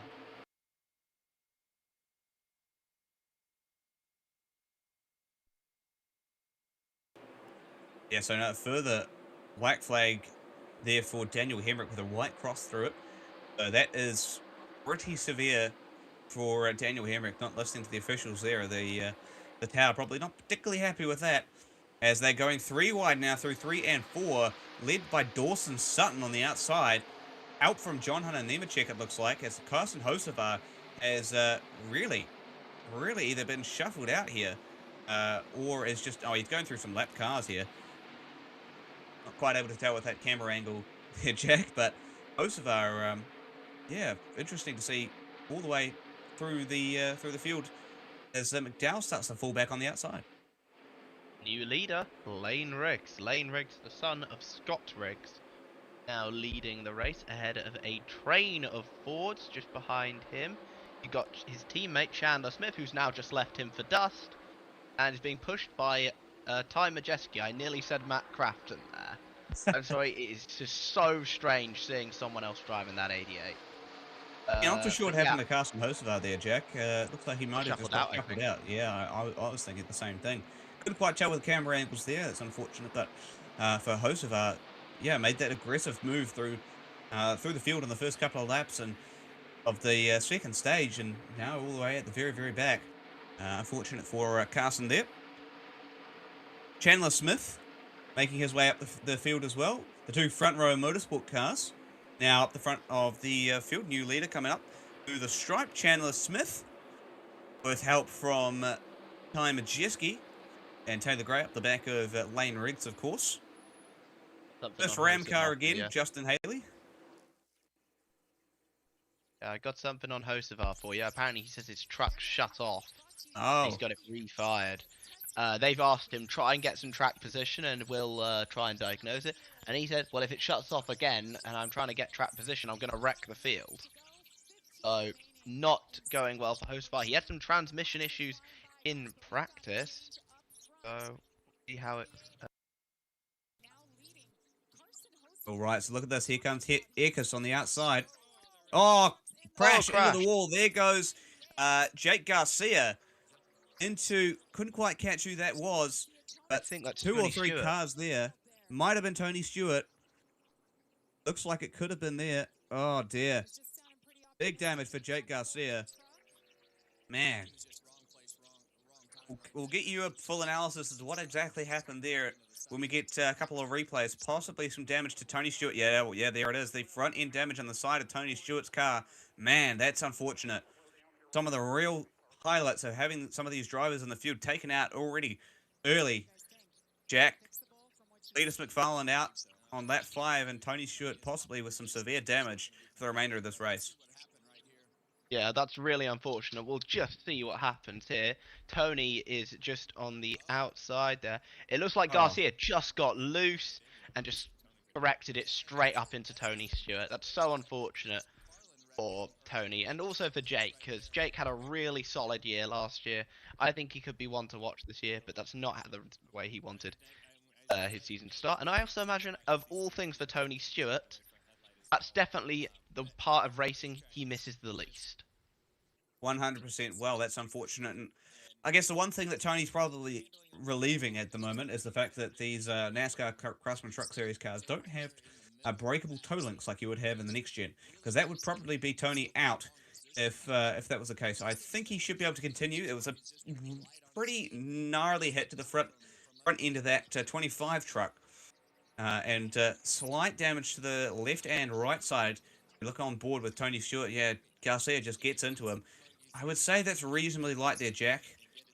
I don't think it's going to be too bad for Tony Stewart. I think he'll be able to continue. He should be able to continue. It's not, the damage isn't that bad, but it's definitely going to affect his aero for the rest of the night. But man, we've had Tony Stewart and Cletus McFarland wreck early on. Like, the racing gods do not want us to be happy tonight. Can I just say, coincidence possibly that NASCAR's running 2 in-car cameras of the 2 drivers that have been involved so far? I didn't think of that.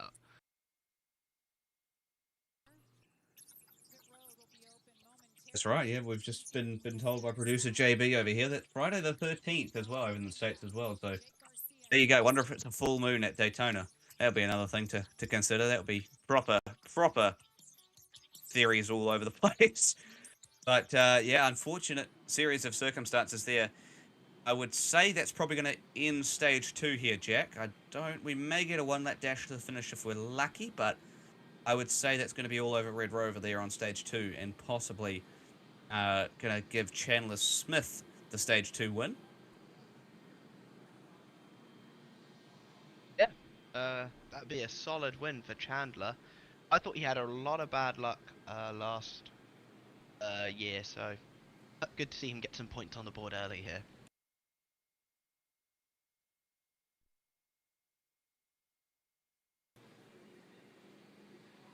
Chandler, driver that doesn't generally get much sponsorship money, runs sort of, well, he does get more sponsorship money in terms of putting his own schedule together, but doesn't get much funding from, the bank of dad or the bank of mum, like some of the other drivers tend to do in the series, and really has to go out there, find the sponsorship for himself, just real down-to-earth guy.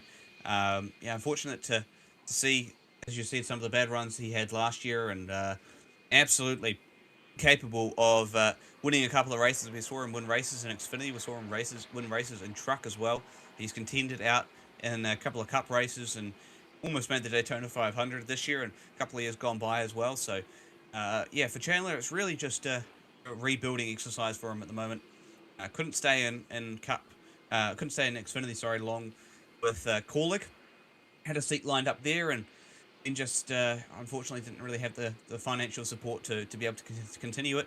Returned back home to front row, and yeah, he's been there ever since in the truck series. So, yep, absolutely a real story to tell if Chandler can get himself into truck series championship contention this year, Jack.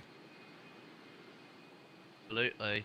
I don't think we're going to get any more laps in here. I think that this is going to be the end of the stage, which really is unfortunate. I was looking forward to some really solid racing. Race control confirms. Is what it is. Yeah, looks like we've got confirmation there from race control as well. The stage will end under caution. That's unfortunate. We had some great racing towards the end of stage 1. Intense but fantastic racing, but this means it's going to open up for a new whole section of intensity here. 60-lap dash to the end of the race. 100 laps, of course, in this race in total. We'll go from lap 40 all the way through to lap 100. All right, Jack. Final stage incoming. Who's your pick to win this race? I'm going to go with Michael McDowell. I think he's shown some really solid pace. As a long shot as well, I'm going to get a second in for a long shot. I'm going to go with Justin Haley for a long shot. All right, Justin Haley. And who was your first one there again, Jack? It was... I can't even remember myself, to be fair. I was focused more on Justin Haley. We've both continuously had a Finding Dory moment in the head there, clearly. Well, you have to remember that one, figure that out, and get that back. Michael McDowell. Michael McDowell. There we go. That's it. Yes, good pick too. 2021 Daytona 500 winner. Of course, that all unfolded at the last lap, last section of the back straightaway. Brad Keselowski, Austin Dillon, Michael McDowell, and Joey Logano, the front 4 cars going hammer and tongs at it, and looks like just a bad push from Joey Logano into Brad Keselowski, and that was all she wrote from the 2 Penske cars, allowed McDowell to squeeze through. Took out Kyle Busch in a very fiery crash there as well. Austin Cindric was involved in that one, if I remember rightly.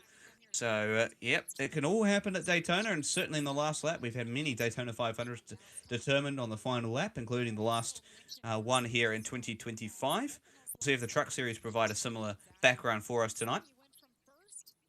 For my picks, I'm going to go here for the driver of the 34 Front Row Motorsports car, Lane Riggs, who's been impressive at the super speedways the last couple of seasons, and impressive all throughout. I think this is one of the rising stars of NASCAR you'll see this year, and I reckon Lane's going to bring it home for the Front Row Motorsports team.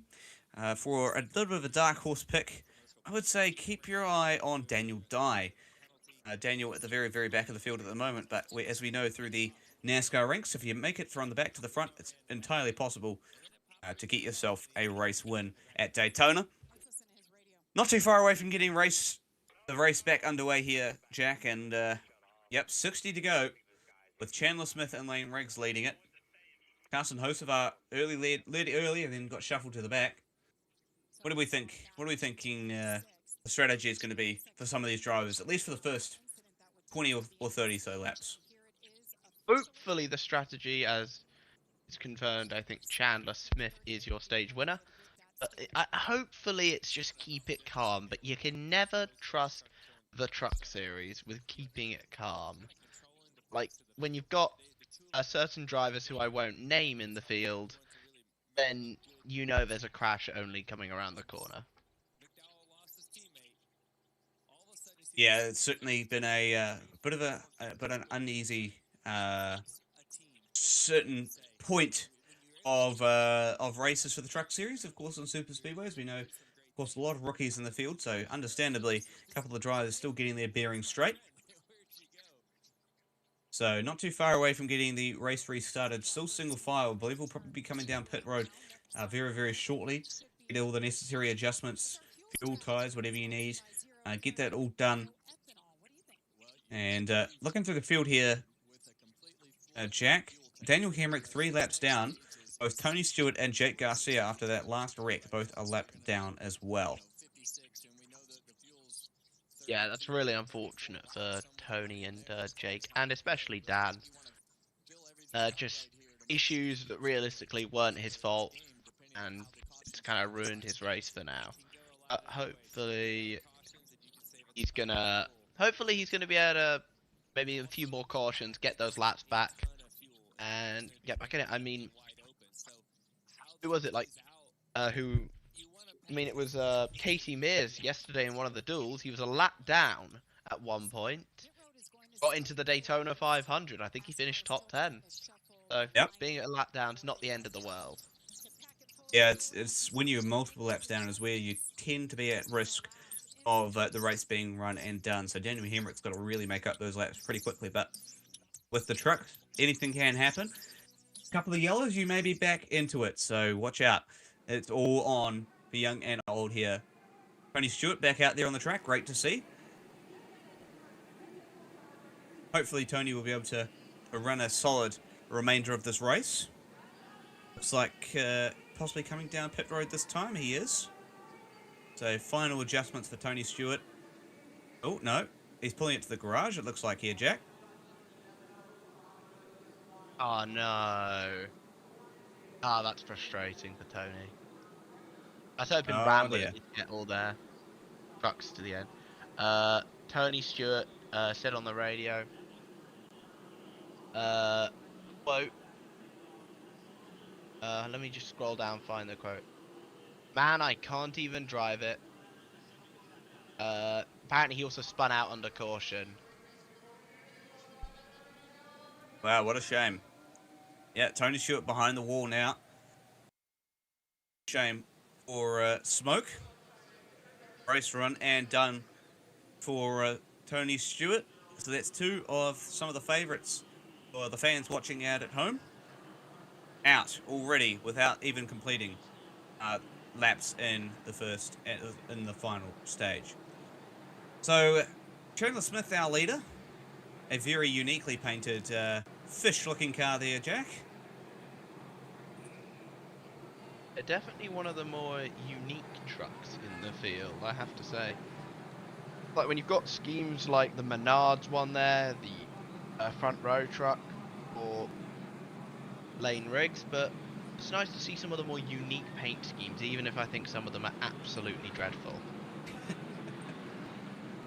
All right. 42 of 100 complete. 59 to go here at Daytona. We'll hopefully get them down pit road this time, I think, Jack, and get a bit of an update as to where everyone's at. John Hunter Nemechek inside the top 10. We saw him making a couple of runs to the very, very outside of the track, running a third line. Corey LaJoy in there as well. We haven't talked about Corey all day long, so maybe a bit of a dark horse pick there in the 75 truck. Possibly. I mean, that 75 truck initially won a race a year ago before Parker Kligerman was DQ'd. So we'll see what goes on with LaJoy as we go to pit road. For the first time since 2024, he's already assessing who can help him out there ahead of stage 3.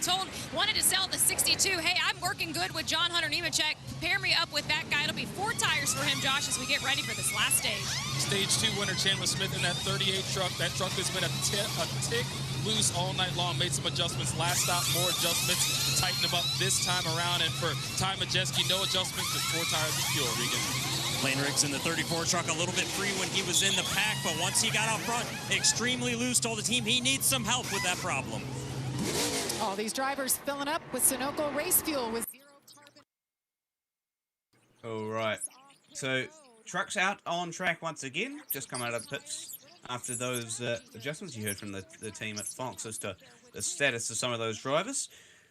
So, I believe Lane Riggs won the race off pit road there from Ty Majeski and Chandler Smith, quite possibly. We'll just get those confirmed to you once we see them back out on the track.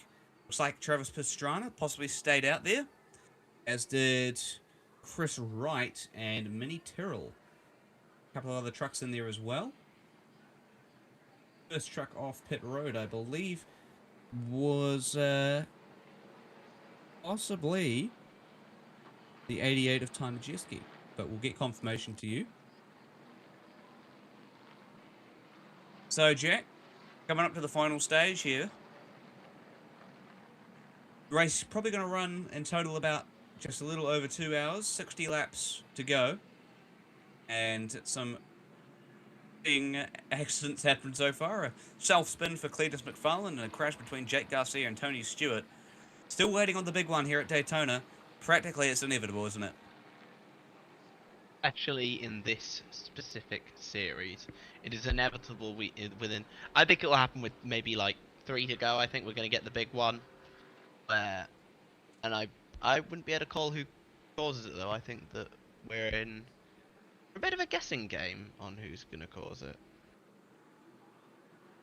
Yeah, we'll have to wait and see as to if the big one happens and how it does happen. But nonetheless, race leader currently looks to be Nick Leitz.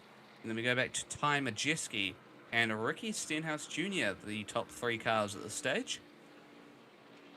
First one off pit road. Quite possibly would have been a little bit further down the field. Not too sure how they all shake out. Have to wait and see as they line themselves up for the choose in a few laps' time, hopefully. Oh, looks like confirmation there from the boys at the back. Nick Leitz, Ty Majeski, and Ricky Stenhouse Jr. actually did win the race off pit road there. So some strategies going on. I'm guessing fuel only stops for those 3 drivers, and probably all the way down to Chandler Smith and Carson Hocevar possibly there, Jack. Yeah. We'll see how this restart goes, because we got some interesting drivers up front, and yeah, I'll go back to you quickly. All right, getting ready to go back racing. 2 laps to go at the moment, coming to 1 to go here very shortly. And we'll go racing once again in the Fresh from Florida 250 at Daytona.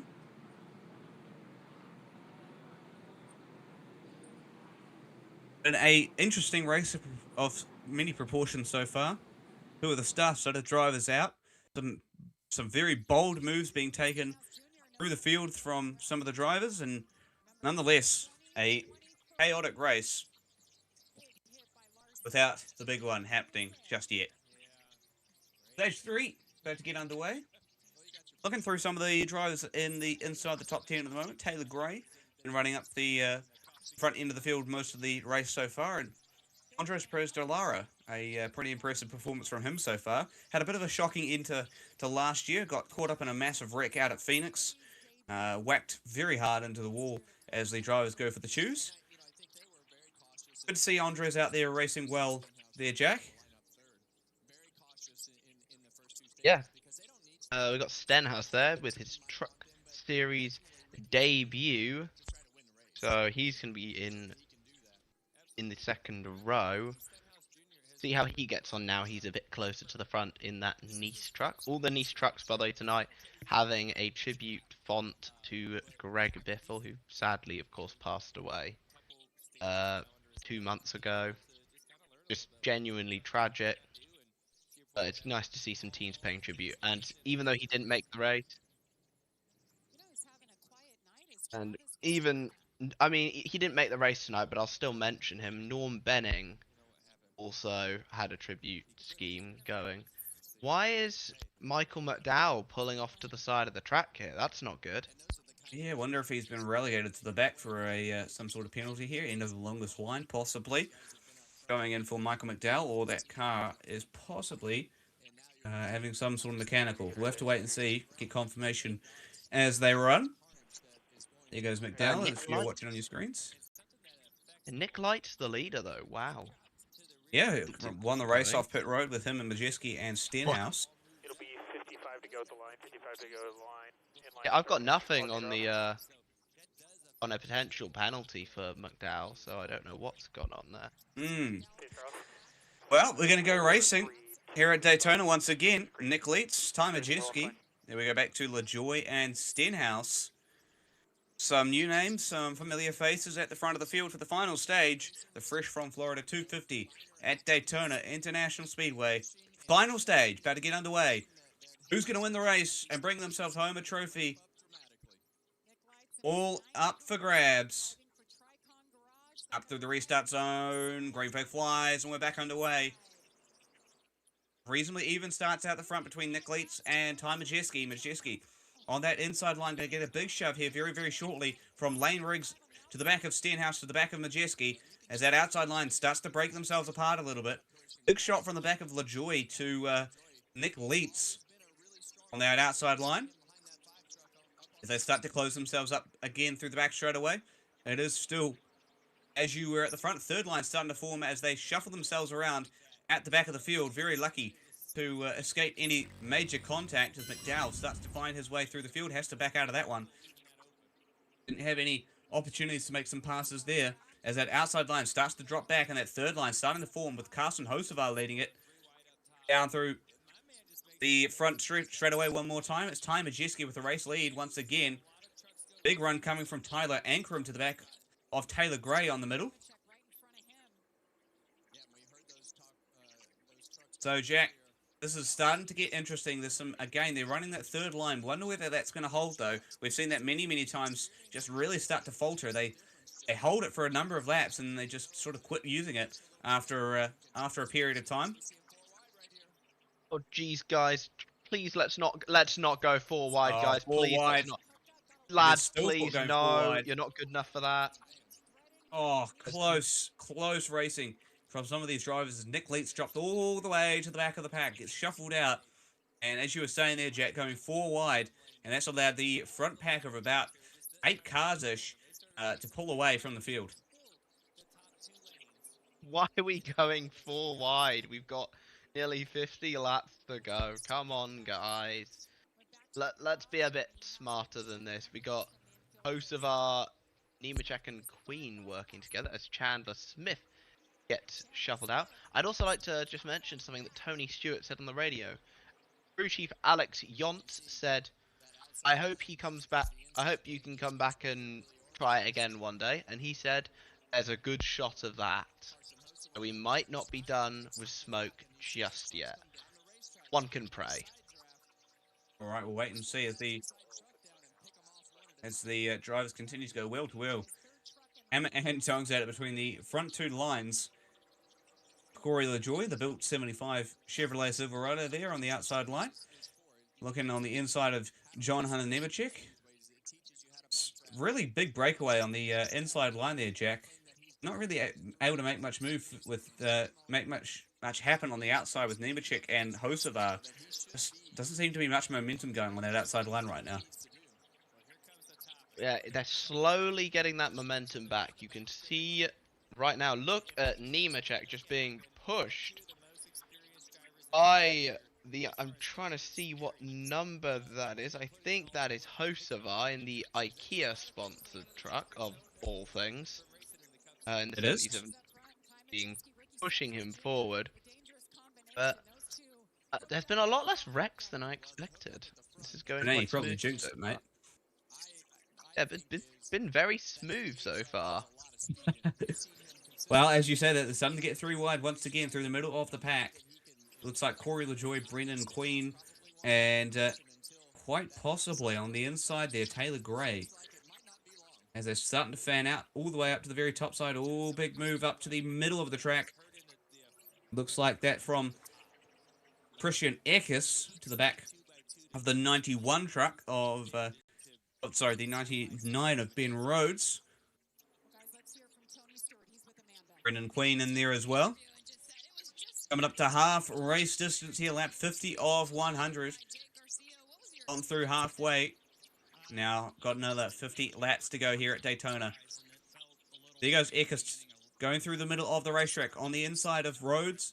On the outside of Rhodes, on the inside of Ankrum. Got help from Brendan Queen at outside line, far outside. Trying to go three wide really doesn't work out for them. They have to cut back into the middle line of the racetrack now in that second groove. Big run coming up here, Jack. Yeah, you know what that means now? We're at half race distance. Race is now official. So if the race is stopped and cannot be restarted for whatever reason, the race can now be declared official with full points. Obviously, we hope that's not going to happen, and there's, as far as I'm aware, there's no rain in the area. So at the end of the day, I think that the way precipitation forms, they just look up. They just look up where NASCAR's racing that weekend, like, okay, we're going to go form some rain clouds there.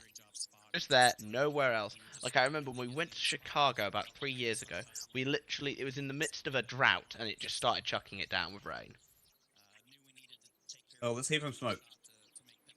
So, probably needed one more good swing at it to really get to where we could go, but we're gaining on it. So at least they're building a notebook now. I mean, the rest of the guys are out there still digging, so they'll build a good notebook for when we come back next time. Good to see you soon, champ. Yeah, thanks. Never say never, Tony. All right. There's a brief little snippet there. Tony Stewart interviewing there out on the infield care center. Check down released, of course, which is great to see. Unfortunately, the race is run and done for the Smoke Show. All right.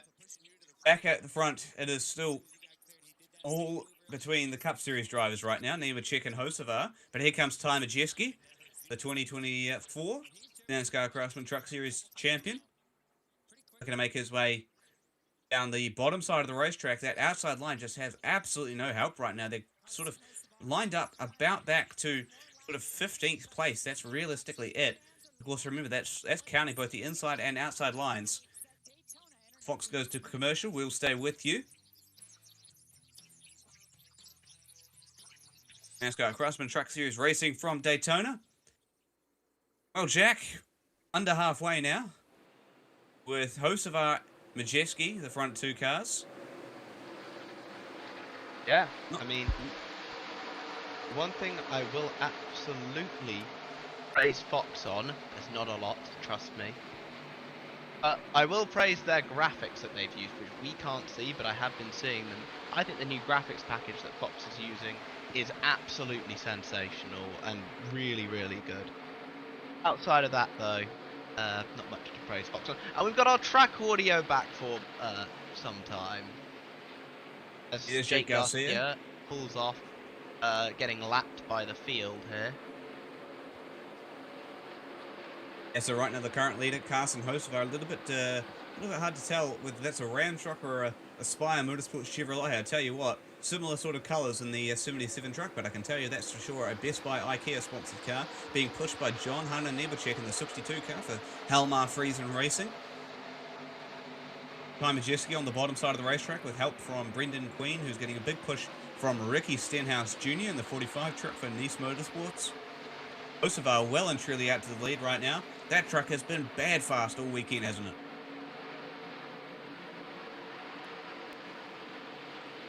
Yeah. I'm again going to make a suggestion to NASCAR just quickly, off-topic question. Can we make it so that stage caution laps don't count? We can still get a full stage in. I think that would be the #1 fix I would bring to NASCAR right now. If we got to keep stage cautions, fine. But like, can we just make the laps? Involved in the political debates there, Jack, and we wait to see what occurs in the remainder of this fresh from Florida 250 at Daytona. Andres Perez de Lara just starting to fall back a little bit off the pack right now. Inside line, not really got much help to it. There goes Cole Butcher to the inside. Wheel to wheel with Daniel Dye. On the outside of the racetrack is Dye. And Mopar sponsored direct connection Ram 1500. There goes Carson Hosvar once again to the top side of the racetrack. It seems like the outside line's got a little bit more momentum going for it right now than what the inside's got at the moment. As Fox decides to return from commercial break. Can't quite tell you what's going on right now because we're watching a bit of a fire pit for some reason. Average Fox deciding to make immediate commercial break right when we are seeing a battle for the lead. Just typical. Well, it is getting pretty intense between these front four cars. Nemechek, Hocevar, Eckes, and back to Majeski. Those four cars are just sort of moving and shaking around. We talk about that a lot, the movers and shakers of Daytona. But you can just see them sort of moving around, trying to break the draft a little bit. Here comes McDowell to the bottom side of the racetrack. He's now alongside Majeski, but doesn't have much help. He's only got Tyler Ankrum behind him. That inside line just doesn't really have the connection. But now they've got Ricky Stenhouse. No, that's Christian Eckes down to the bottom. Hocevar goes to the bottom as well. That outside line's starting to fade now.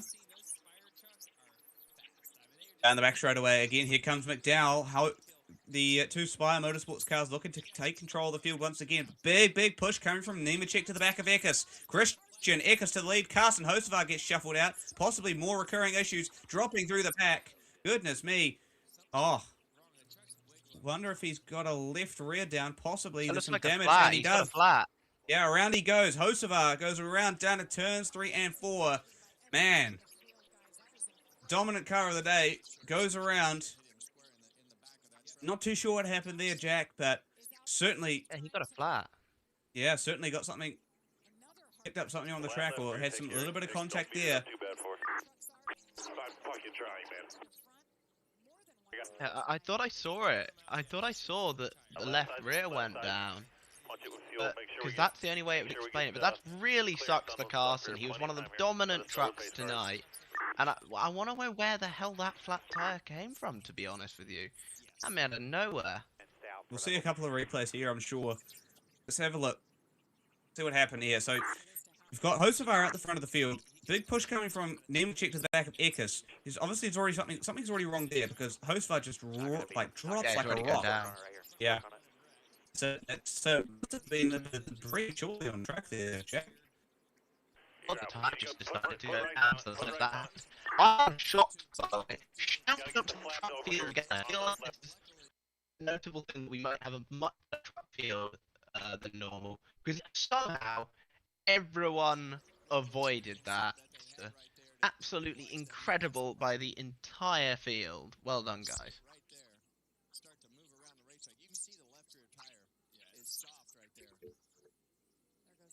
All right, just confirmation there for that yellow there.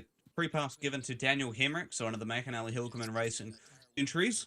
As Hocevar, yeah, that's already down by the time they're starting to make their way through past him. Wow, what an unfortunate series of events there for Carson Hocevar. Watching on board here with Justin Haley, the Celsius onboard cam. It's already gone down by the very reactions to avoid that. A great reaction time from everyone to just get out of the way there of that, and then Hocevar literally can't hold it anymore, and around he goes. I mean, I don't know about you, but I don't think I could handle a truck with a flat tire at over 170 miles an hour personally. Yeah, great reactions there from the field. As that puts us under caution at lap 60 of 100 with 40 laps left to go in this, the Fresh from Florida 250. We'll see if anyone comes in to take some fuel or tires, of course, down pit road. Pit road going to be open this time by here very shortly, Jack, so possibly some takers. Yeah, maybe. I mean, This is an ideal time to get a caution so you can pit. Yeah, very ideal time. We'll see who decides to stay out, who decides to come in. And, yeah. All right. So we're waiting to see if anyone comes down pit road here, folks. If they do, we'll give you a little bit of an update from pit road, of course. But for right now, we're just going to keep an eye on Justin Haley's onboard, see what happens here. Looks like the whole field's coming down here. Let's go down to Fox. They're coming your way, Amanda.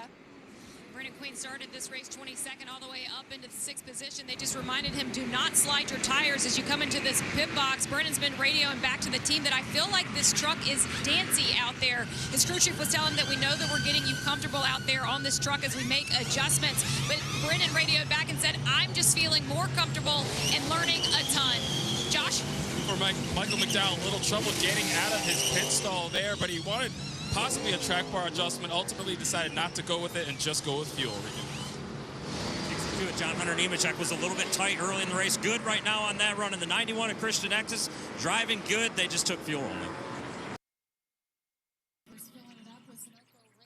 All right, race off pit road. Looks like we had Ty Majeski winning the race off pit road from John Hunter Nemechek, and then possibly Lane Riggs involved in that three-way fight for the race off pit road there as well. So certainly some fantastic stuff off the exit of the pits. Not too sure what happened with McDowell there. The Fox crew saying just couldn't quite get out of the pit box quite efficiently enough there, Jack. Unfortunate to see for both those Spire cars.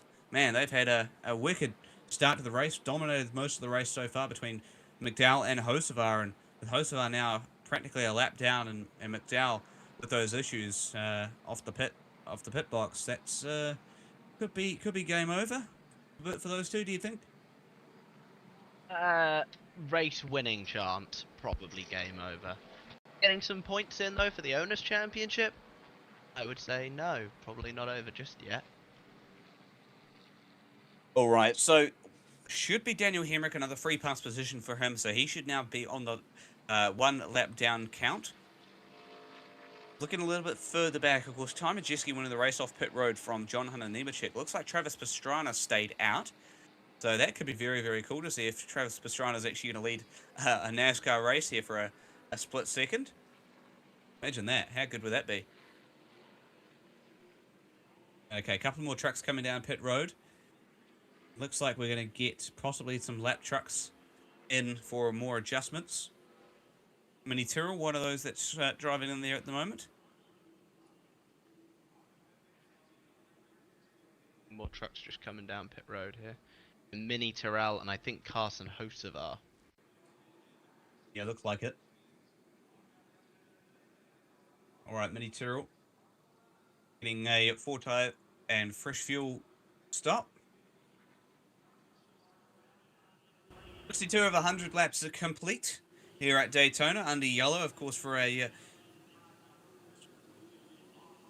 spin involving Carson Hocevar on the previous couple of laps, from the lead all the way down now to 33rd. I was going to come to the choose here very shortly, Jack, and got to be strategic with where you choose your inside or your outside line, given the outside line's been mostly weak all night long. Would you prefer to go to the bottom of the racetrack if you had an option? Not necessarily. The outside line can prove to be stronger later in the run.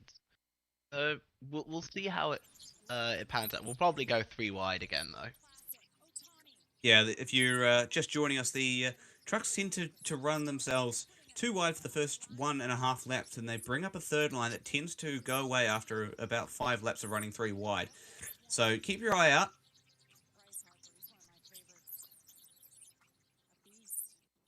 Looks like more modifications going under the 77 Spire Motorsports truck for Carson Hocevar. Some possibly repairs either under the right rear wheel or some of the body damage that he incurred with that flat right rear tire. All right. Great to be back at Daytona, the NASCAR Craftsman Truck Series season opener, the first NASCAR race of the season that we count for points. We go to the O'Reilly Auto Parts Series tomorrow United Rentals 300, and then we go to the Daytona 500 the following day. The big one, the one we've all been waiting for. Michael McDowell coming down pit road once again. Going to get some extra fuel in that car.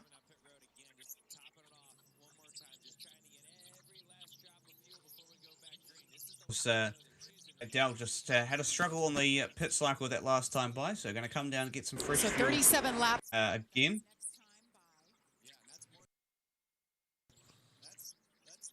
All right. Check. 38 laps to go.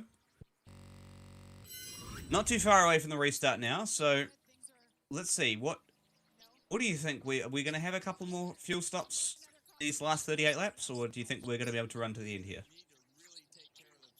Oh, I think maybe one more fuel stop, but if not, we might be able to go to the end here. Was fuel saving a big part of NASCAR racing in the super speedways at the moment? We'll see that more so in the Daytona 500 with the Cup Series cars than with the trucks tonight. Only a short sprint for the trucks compared to what you get with the Daytona 500, but alas, we will basically extend the laps by 50 every time. So 50 laps, 150 laps for the Xfinity Series or the O'Reilly Auto Parts Series tomorrow. And then we go to the 250. A 200 lapper at Daytona on Sunday. All right. Let's go racing once more for the Fresh from Florida 250 at Daytona. Restart stage number 3. And it's going to be Tanner Gray and Justin Haley. Almost called him Christian Eckes there. So used to seeing him in that 16 car. Not this time. That's Justin Haley. And then behind them will be Ben Rhodes and Caden Honeycutt.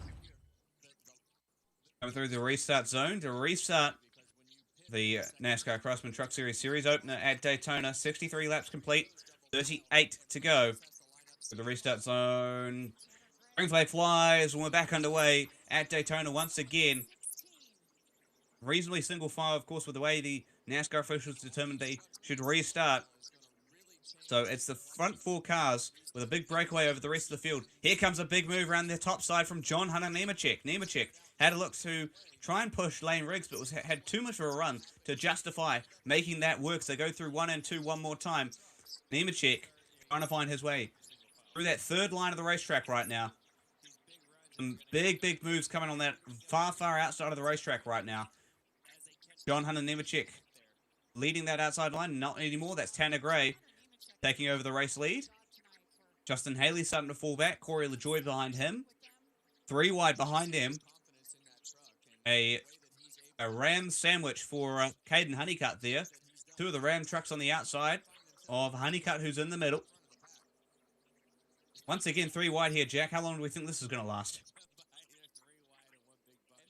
Well, so far, 3 wide hasn't really caused any wrecks so far. I could have just jinxed it there, but apparently I've just received news that maybe Minnie Terrell and Chandler Smith, I think, have collided on pit road earlier.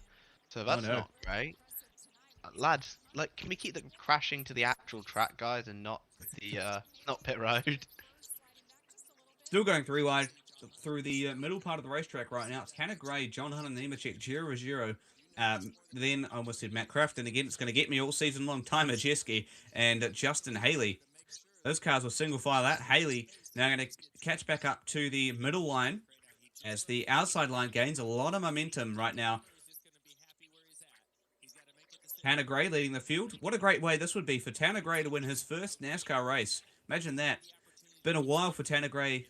Hasn't really had the luck and fortune to be able to win one of these NASCAR Craftsman Truck Series races quite yet. Remember, started his career off in the NHRA drag racing. Won the NHRA Pro Stock Championship. Moved to the NASCAR Craftsman Truck Series and has been there ever since. Here comes Justin Haley down to the bottom side of the racetrack with help from Corey LaJoie. Tanner Gray drops in behind. John Hunter Nemechek with a big push behind. There goes Giro Ruggiero. Oh, that was lucky. Corey LaJoie almost slammed the door completely shut there on the 99 car of Ben Rhodes. Almost turned himself around, did LaJoie. Bad block, but made it work okay. We got a Ram leading the race, ladies and gentlemen, for the first time in the new era, you could say. We got a Justin Haley leading the race. And Justin Haley, of course, all his truck wins came in 2017, if I recall correctly. Or was it? No, it might have been. No, it was 2018, I think.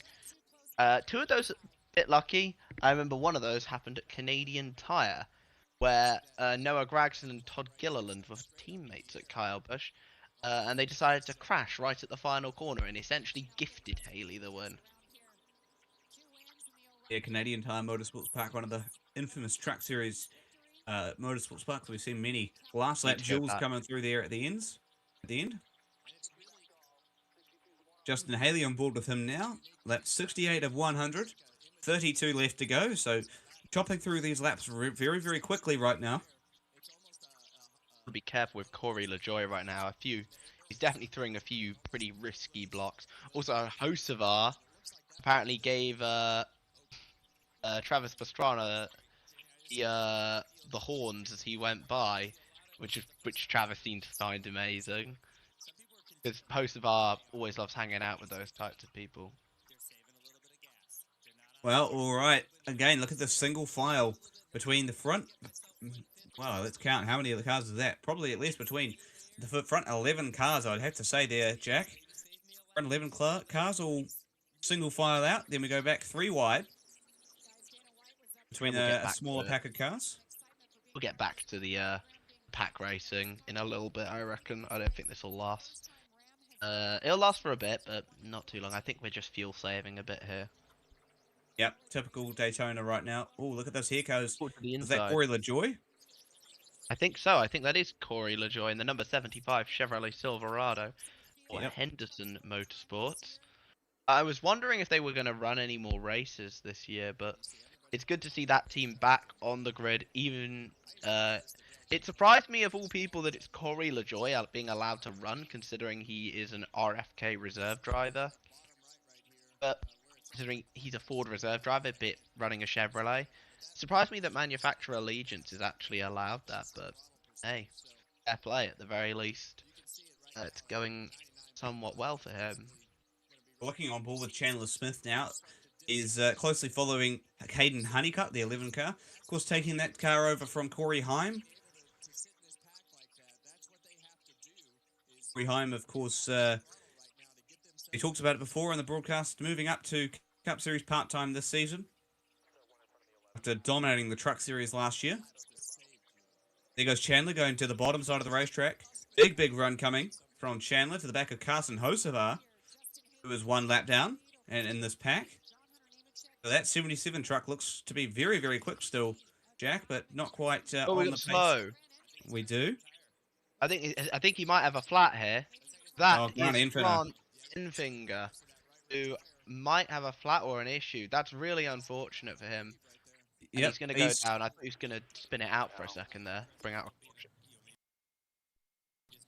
10 away. 3 in. 5, 4, 3, 2, 1. All right, well, that's unfortunate for Grant. Was running really well tonight, running inside the top 15 consistently most of the night. Nonetheless, we still look back. Lap 71 of 100, 72 of 100 now. McDowell leading the inside line with Hocevar behind. Hocevar, as we were talking about, 1 lap down. That truck's still very, very fast. Just needs to get the free pass here very quickly. There's a bit of a replay for you. Yeah, right where there goes the carcass on the right rear for Grant Enfinger. Big shot from McDowell to the back of Ankrum. Got him unsettled down the back straightaway. Big shot also from Christian Eckes to the back of Corey LaJoy. Had some pretty good headway, did LaJoy there from that nice push from Eckes. All right, Jack, you said it wouldn't last. We're now starting to get back 3 wide action.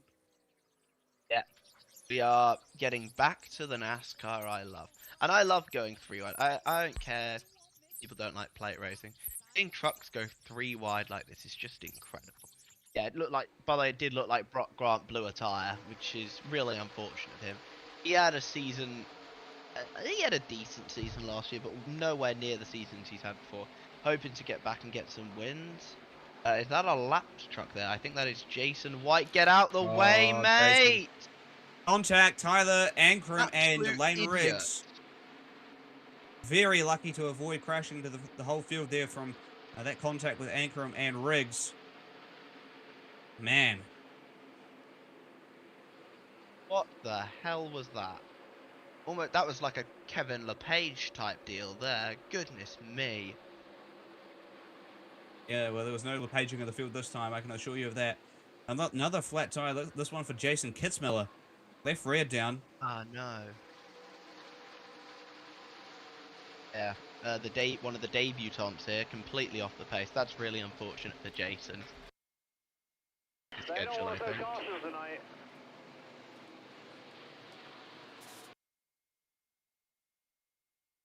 5 yellow, done great. There goes Christian Eckers down low on the bottom side of the racetrack. A little bit of splitter damage there for Lane Riggs. Oh, dear. And front left down for Lane Riggs. What's causing all these flat tyres? That will be a tyre rub on that one, at least for Lane Riggs. We know that for sure. Oh, he's going to have to stay out here. Have to go all the way around back to the pit entry. What on earth is causing all of these flat tyres? We've just had 3 in quick succession. There's no debris on the racetrack, so I have no idea what's going on. Well, 3 cars lined up, bumper to bumper to bumper. Justin Haley, Tanner Gray, and John Hunter Nemechek, a Ram and 2 Toyotas. Lined up down the back straightaway, 3 and 4 once again. We go a little bit further back, Gio Ruggiero and Ty Majeski. Still trying to find that inside line with McDowell leading that once again. By the way, we are about 5 away from breaking the record for a Truck Series race. All right, well, there you go.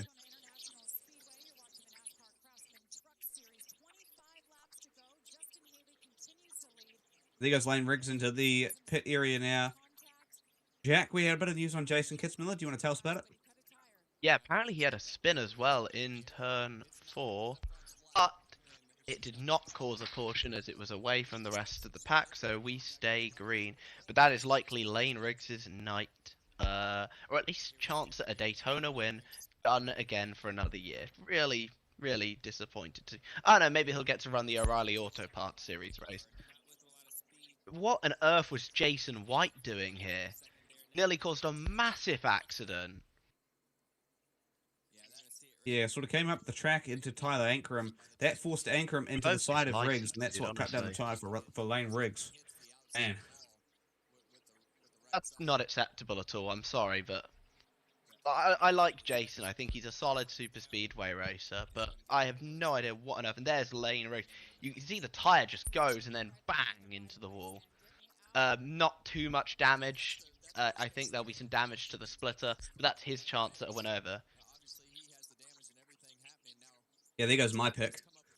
Yeah, man, we've had some interesting picks tonight. I picked Lane Riggs to win. I picked Tony Stewart as the dark horse, and then I picked Chris Wright to be the first one, well, at least one car of many to wreck. We'll see if that occurs. Chris Wright actually doing a nice job at the moment. Hard to pick these races, though, isn't it, Jack? Hard to pick who's wrecking and who's not. I will say that your 2 guys both wrecking reminds me of the fact that last year at the Southern 500, I picked Josh Berry to win. He literally wrecked the very first corner. And I was just like, well, that's brilliant, isn't it? Yeah, you're spot on. It's hard to pick these races these days, but you look through the field once again, 23 laps to go. This is going to probably fan out single file for a wee while, as you talked about before, Jack. And once we get to probably within the final 10 laps, you're going to see some guys start to make some aggressive moves and start to find some way around the racetrack, because they're still trying to figure out that inside line. Just don't have enough help to justify it right now. Yeah, Haley just still leading here, fairly comfortably. As you can see, nothing is stopping that Ram truck right now and getting a nice push from Tanner Gray. Maybe he's thinking about going for his first ever Truck Series win. Tanner's been racing in the series full-time since 2020. Used to be a drag racer of all things. Won the 2018 NHRA Pro Stock title. All right, well, we're once again on board with Justin Haley as we look further back to Tanner Gray and John Hunter Nemechek. Oh, we got one around down to the front straight away. That is Carson Hocevar once again. Hocevar around again, the second time tonight.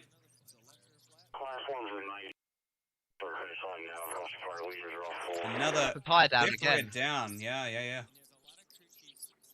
Wow. Wonder whether this is something to do with the team's air pressures, or whether this is something that we're not noticing on track right now.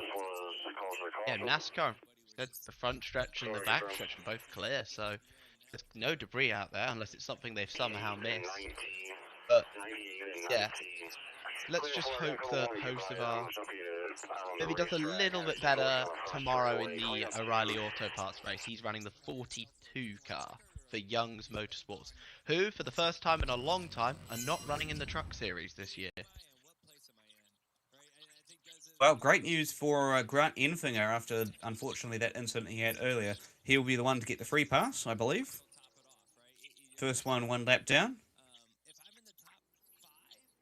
Jason White will be probably the second one to receive that. Hocevar, unfortunately, involved in that yellow, so we won't have a chance to get that lap back.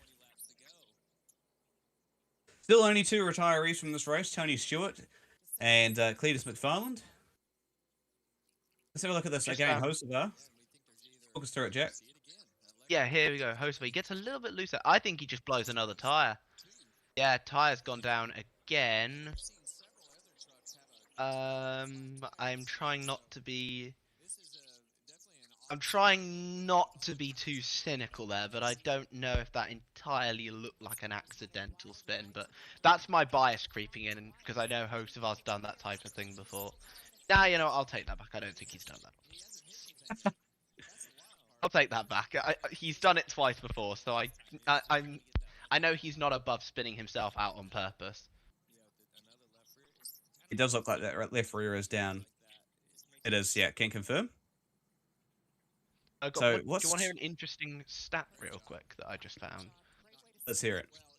Yeah, Justin Haley just became the first driver to lead laps in a Ram truck since 2014. The driver who did that was a guy named Andrew Ranger, who mainly races in the NASCAR Canada Series as Hocevar's on pit road. Ah, well, there you go. Picking up some debris on the track. There. Pit road is open.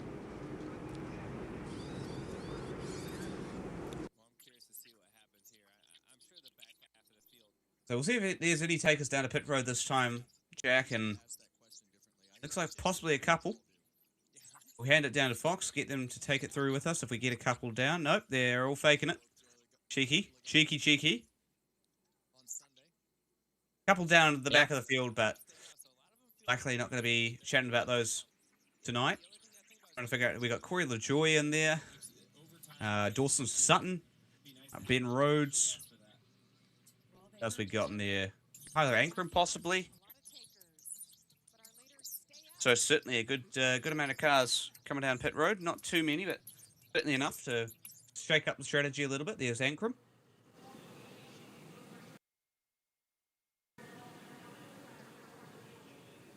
Four fresh tyres there for Tyler Ankrum and more fuel, Jack. Yeah, just a quick pit stop for the number 18 truck. 2 career wins for Tyler Ankrum at Rockingham.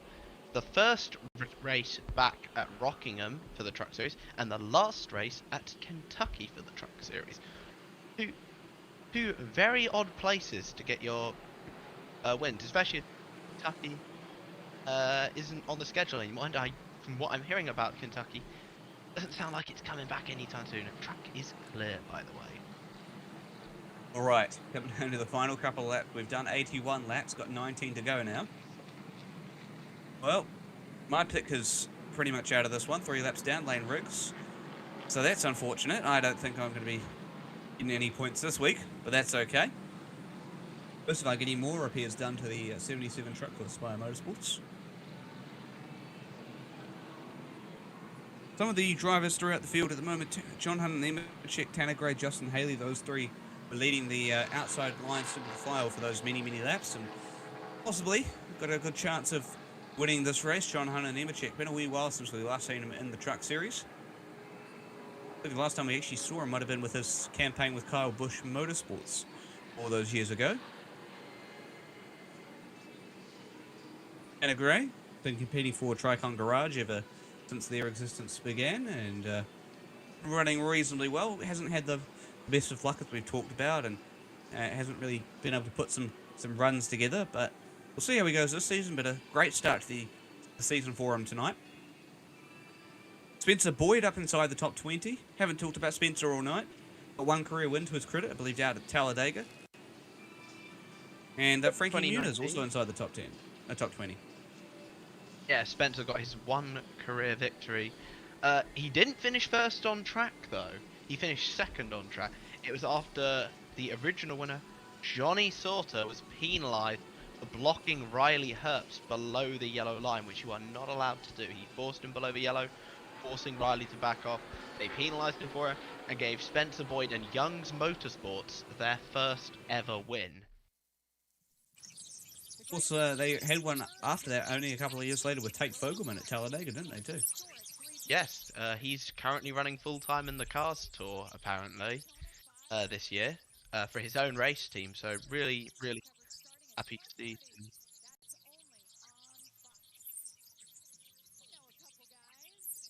Yeah, very happy to see Tate back in racing in a full-time basis. He's a very solid driver.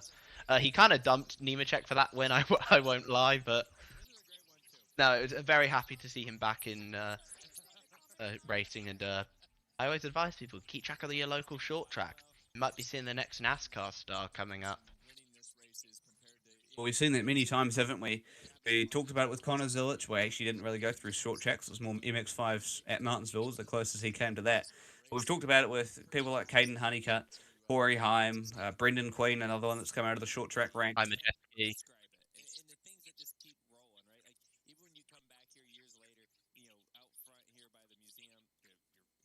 Some issues there for Brandon Queen, reporting issues of a stuck throttle, so that's not good for him. Jason White is thankfully back on pit road. Hoods up, maybe those overheating issues appear to have come back. I think we're going to hit the choose this time. All right. Time for the drivers to choose. Take us through the choose here. I'll give you a bit of an opportunity here. Jack, take us through the choose and who's chosen what. Yeah, it looks like Queen up high, whereas one of his round teammates lower. You've got McDowell went high. I think Cole Butcher just went low. These things are going so fast. Jeez, how do commentators do this? We've got two of the Nice trucks going low. A couple more fourth spot ones. And I think that's Mini Tyrrell going high. Hocevar and Riggs going low, and looks like Hemrick, I think, also went high. So it looks like more of them choosing the low lane.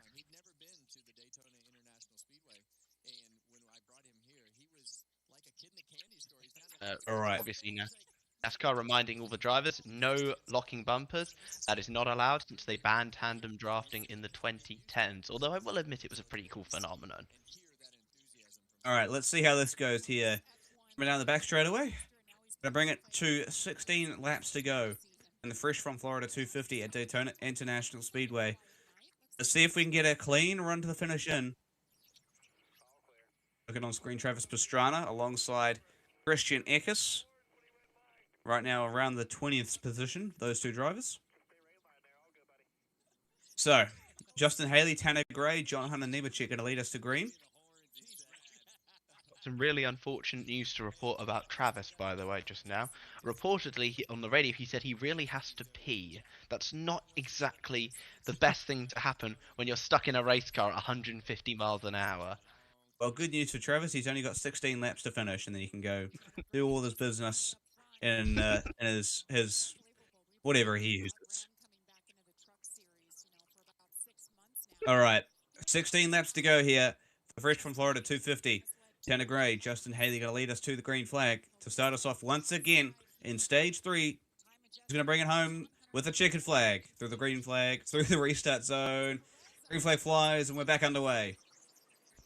Pretty even start out the front with both Haley and Tanner Gray breaking away from the inside and outside lines respectively. Big run coming from Ty Majeski, though, to the back of Justin Haley. Ooh, big sideways on moment there for Justin Haley. Lucky to save that.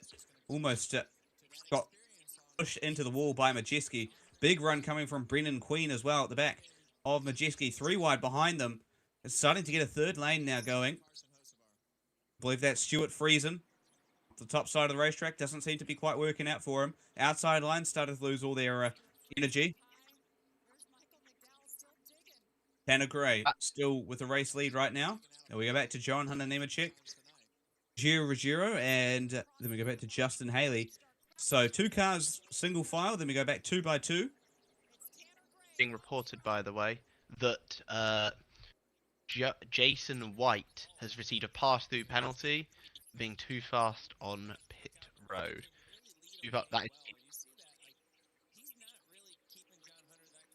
And he's just done his pass-through, but you will not believe what I'm about to tell you. He has gone too fast while serving his penalty, so he'll have another one to come in. It just amazes me how drivers actually do that sometimes. Well, that's unfortunate for Jason White, but nonetheless, we're still watching Tanner Gray. What a great performance he's had all night long. See if he can bring it home in a reasonable position tonight. See if he can hold the lead as well. It'll be fantastic to see Tanner get his first career win. 26-year-old out of Artesia, New Mexico.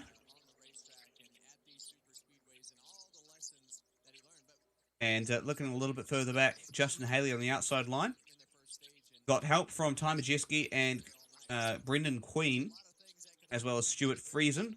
Third line trying to find some momentum, but got no one to support. Only 2 cars on the outside, far outside of that third line right now.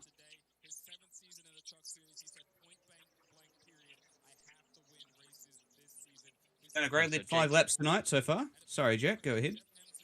Jason White has now successfully learned how not to speed on pit road with his second pass. Oh, fantastic. Not going to matter anyway. He was 3 laps down. Oh, dear. That's one shuffled out. One of the ThorSport cars. I believe that might have been Ben Rhodes or Cole Butcher. I think it's Cole. Yeah, I think you're right. Yeah, Cole Butcher shoved way up below the apron. Lucky to merge that in nice. He's going to have that dark red scheme all year. Ooh. Big sideways on moment for Cole Butcher. That's why he didn't get shuffled out. He just had a big loose snap on the rear of the car there, Jack. Yeah, good save from Cole. I don't think he's done any super speedway racing. And obviously Jason White being told, "Oh, Hosevar, you can't do that." Carson Hosevar once again around 3rd time tonight. The 77 car.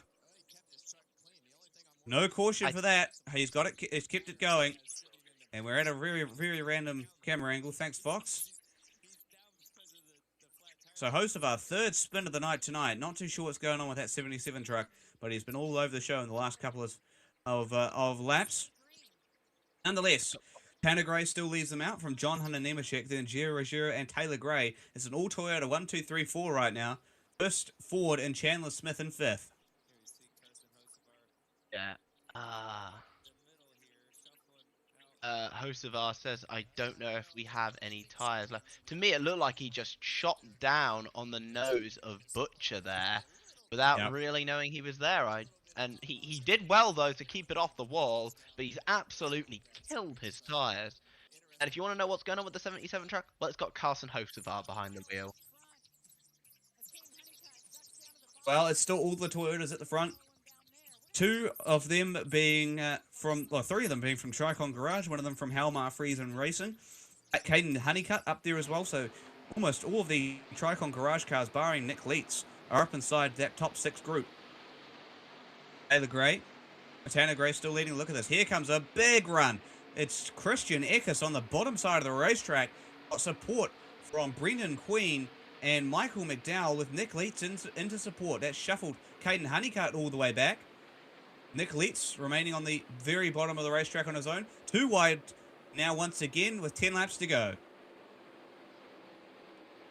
Look at Eckers go here. Right up near front. I did say he'd be one to watch this year. He had one of the best statistical seasons in Truck Series history in 2024. I don't think he finished outside the top 10 all season. An incredible season from him. Unfortunately, he got playoffed and did not win the championship. That's a bit of a loose moment there for Tanner Gray. Yeah, Gray still leading up front. Eckes on the bottom side of the racetrack with support from McDowell and Honeycutt. Oh, Tanner Gray, he had a look, tried to go close up that inside line, tried to slot into the gap that wasn't there, and man, he got very, very lucky, because that would have just absolutely demolished the field. John Hunter Nemechek on the outside line supporting him right now. I think he's trying to side draft. I think he's trying to side draft Eckes to try and just get some of that air away from him. That's what I think he was trying to do there, and it looks to have worked because he is now well clear. Yeah, Tanner Gray very, very clear to the lead right now. John Hunter Nemechek, big push down the back straight away. Big push coming to the back of Eckes from McDowell as well, with Gio Ruggiero pretty much in his own race as they enter into 3 and 4 now, back to the bumper of Nemechek. That inside line starting to close up rapidly as we come through to 8 laps to go. Are we going to bring home a clean green finish for the NASCAR Craftsman Truck Series at Daytona, or are we going to see a big one here to decide the finish? Oh, big block going on from Gio Ruggiero and John Hunter Nemechek. Nemechek blocked Ruggiero, who was already there. Oh, contact made between Eckes and Ruggiero, between them and Nemechek, who slid all the way up to the top side of the racetrack. This is starting to get antsy. Eckes to the lead. Here comes Nemechek. Another bad block from Nemechek. McDowell was already there. Got to be so careful with these here, Jack. They're nearly 4 wide there as Eckes goes to lead and McDowell goes to the underneath. He slides past him and up in front, takes the lead. What a brilliant move by the 2021 Daytona 500 winner. Hayden Honeycutt's right up there as well, also searching for his first career win in the Truck Series, same as McDowell, who despite his history of 3 victories in NASCAR, has never taken a win in the Truck Series. Well, still Michael McDowell out the front from Caden Honeycutt on the bottom side of the racetrack now. Justin Haley sitting in behind him, as well as Honeycutt's teammate Gio Ruggiero. And now 3 wide racing for the lead. McDowell, Honeycutt, and Tanner Gray. Oh, Tanner Gray almost got turned. He was so lucky. Big push coming from behind Tanner Gray, and that was actually from his brother Taylor. Very lucky to escape any contact, leading to a collision there. It's starting to really test the waters now, Jack. Griggs back on pit road right now, I'm being told. So that's not great. Look at the replay here. Just look at the top of the screen. Look. I'm not sure what we're seeing a replay of, but there we go.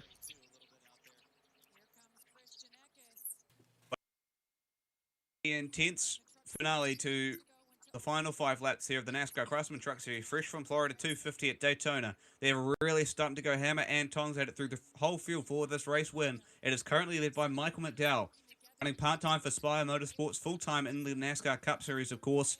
He's getting a big shot from the back of Caden Honeycutt. We see Lane Riggs once again back on pit road. 5 laps to go now for the fresh from Florida 250. Hocevar to the garage. Hocevar to the garage. Oh, well, that's unfortunate for Carson Hocevar. Never mind, we keep going. Still, the front 4 cars, a bit of a breakaway from them. It is McDowell, Honeycutt. Then we go back further. Haley, Eckes. A little bit further back as well. Gio Ruggiero trying to find his way on the outside line. Didn't quite work out for him there.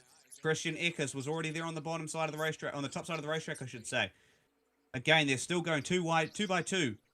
One around. One around. Haley. Taylor Gray gets into Corey LaJoy. No, it's Dawson Sutton there. Dawson Sutton, Taylor Gray, and you've got I think that's Light. Is it? No, it's Spencer Boyd. Only 3-car incident. Well, we could see that was going to happen there, Jack. It was starting to get very, very, very close between all of those cars at the front. 3-wide action just didn't quite work out for those 3 cars. Unfortunately, only a 3-car incident there for those drivers, and that will be their chance to win, run, and done. And likely, we're probably going to go to overtime with 4 laps to go. Yeah, I was going to say, it's definitely going to go to overtime now, which Travis Pastrana absolutely did not want to hear. But I will also say that Corey LaJoy has also gone to the garage. So his day is done. Very unfortunate for that Henderson Motorsports team that looked so fast here last year. Mechanical gremlins stopped them this time. Michael McDowell, the race leader.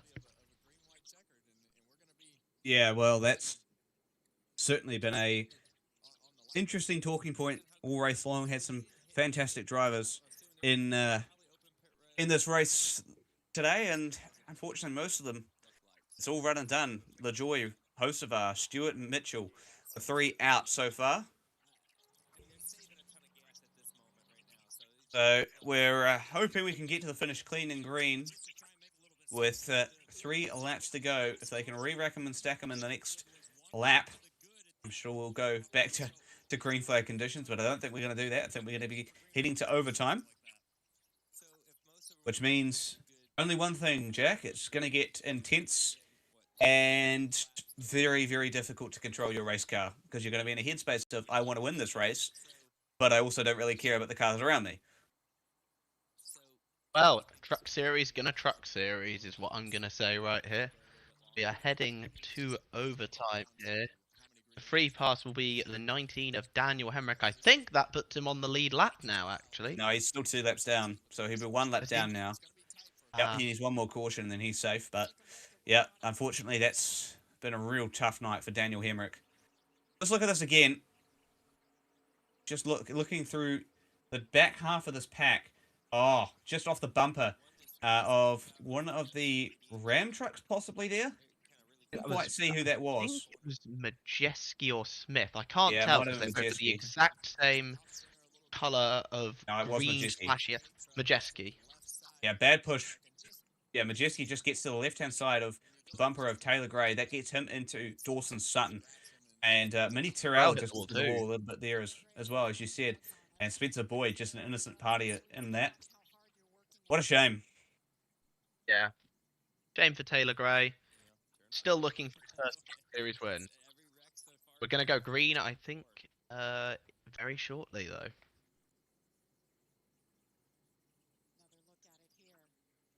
Yeah, so we're going to run overtime. Lap 97 of 100. Got 5 laps to go in this race. Of course, overtime being the final 2 laps of this race. So we'll run 3 laps under yellow, and then we're going to be straight back into racing here with the final 2 laps, hopefully, if we can keep it to 1 overtime attempt. Maybe in for a few other overtime attempts here too. So, yeah, that's an unfortunate series of circumstances there for Dawson Sutton, Taylor Gray, and Stephen Boyd. Spencer Boyd, sorry. But nonetheless, it sets us up for a thrilling overtime finish here at Daytona. Anyone's game. We're looking through the cars inside the field. Now that we made our picks earlier at the start of stage 3, any changes to your picks here, Jack?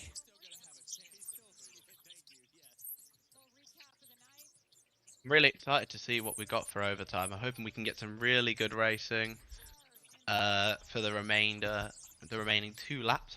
Hopefully we don't have to go to another overtime, so we can all, well, maybe not you, but the rest of us can get to bed a bit earlier.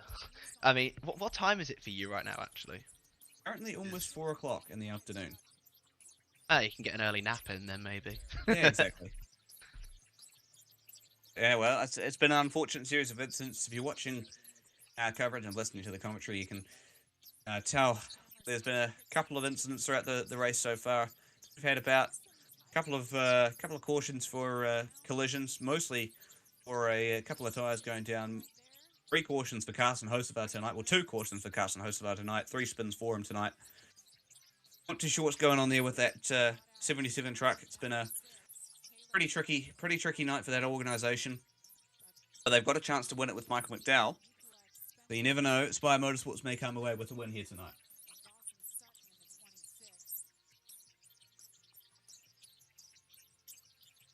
But Dow definitely had some good speed in that truck, so really he has a real good shot at this if he gets some Chevy teammates around him. Unfortunately, he has got a Toyota and a Ram behind him, and another Toyota there in Gio Ruggiero, Justin Haley, and of course Caden Honeycutt, the next 3 cars behind. So I don't think he's really got any Chevy manufacturer teammates around him, so that ain't going to help at all. Yeah, Christian Eckes will be the closest car in 6th, but to your point, this is going to be a peak opportunity for the Tricon Garage teammates to work together. Because right now, they have Caden Honeycutt, Gio Ruggiero, and Tanner Gray all inside the top 10 with Nick Leitz in 13th. Taylor Gray obviously out of this one now. But if Honeycutt, Ruggiero, and Tanner Gray can all get themselves hooked up together, they have a really good shot of bringing one of them home with the victory. In terms of the rest of the field, Chandler Smith's got no teammate out there, of course. Lane Riggs, 8 laps down. You've got Cole Butcher, one of the Thor Sport drivers. Ben Rhodes, the closest teammate to him, in 14th, and supported by Ty Majeski in 17th. So hard to tell whether some of these teammates are going to be able to link up and push themselves to a win. The Ram drivers of Justin Haley and Brendan Queen separated from 3rd and 21st. So don't know whether that's going to work for them either. This is going to be interesting. New manufacturers, new drivers, new teams, and some new numbers. We're going to have a new winner tonight. The Fresh from Florida 250. Who's it going to be? We're lined up for overtime. Yeah, at Daytona. Michael McDowell, Cup Series regular, looking to win a Truck Series event for the first time. Caden Honeycutt, also looking to win a Truck Series event for the first time. Justin Haley, looking to win his first Truck Series start in many, many years. And Gio Ruggiero, looking to win his... Gio Ruggiero looking to win his first race since Talladega last year. And John Hunter Nemechek, returning to the sport after a wee while, the Truck Series, I should say, after a wee while, winning full-time Cup. Got an opportunity to win another race here in the Truck Series. Been a wee while since we last seen JHN in the Truck Series. So we're going to go for overtime. Michael McDowell going to lead the field to the green flag. Not got long left to bring them over to the restart zone. NASCAR overtime at Daytona. You ready? Because I'm ready. Let's get this race back underway. Decide a winner here at Daytona for the Fresh from Florida 250. McDowell and Honeycutt will lead the field to the green flag. Justin Haley and Gio Ruggiero in row 2. Christian Eckes, John Hunter Nemechek, row 3. Through the restart zone they go. Green flag flies. We're back underway for overtime at Daytona. Flying around through the first 2 lines. Got to find every little bit of push you can give. When push comes to shove, only one driver can take home the trophy tonight. Big push coming from the 2 teammates on the outside. Honeycutt and looks like Gio Ruggiero pushing him to the race lead right now through 1 and 2 onto the back straightaway. McDowell pulling away from the field as well, but here comes a big run. Nemechek switches it to McDowell, switches from the outside to the inside. That's going directly to the back of McDowell. McDowell with a run. Doesn't quite work out for him, and he's going to get shuffled out. McDowell on the middle line of the racetrack right now. Nemechek on the inside on the low line. Here comes McDowell to the bumper. McDowell goes around. Michael McDowell around down at the exit of turns 3 and 4. We got another car around down through the rest of the field as well. No caution. We're going to keep it going. White flag. One more time around here at Daytona. It's Caden Honeycutt leading. That's that Tricon Garage 11 truck won the Daytona race at the start of last year, and the driver in it, Corey Hine, went on an absolute rampage. Is this going to be the same sort of story for Caden Honeycutt tonight? McDowell into the pit lane, but no matter. For the lead. Here comes Ruggiero. Ruggiero gets pushed out wide. Here comes John Hunter Nemechek. Bad merge almost from Gio Ruggiero, and it's Nemechek with the race lead into 3 and 4 for the final time. We go back. John Hunter Nemechek leads them from Christian Eckes. Here comes Eckes. Got to have a bit of support from behind. Ruggiero in the mix as well. Nemechek blocking. Ruggiero to the outside. Eckes to the outside. Photo finish at the line. Chandler Smith from absolutely nowhere gets the race win. How good was that? Gio Ruggiero in second. Christian Eckes in third. Ty Majeski fourth. John Hunter Nemechek leading from turn 3 to almost a race win. But what a finish from the NASCAR Craftsman Truck Series. Chandler Smith. What a win. Just from absolutely nowhere. We're getting it in 44 thousandths of a second, the official margin of win for Chandler Smith. How good was that, Jack? What a fantastic finish. I would not have picked him to win the race. He came from absolutely nowhere. I think he might have had, whoever pushed him, he owes them a beer because, goodness me, he's done a good job. I think that is his first ever plate track win.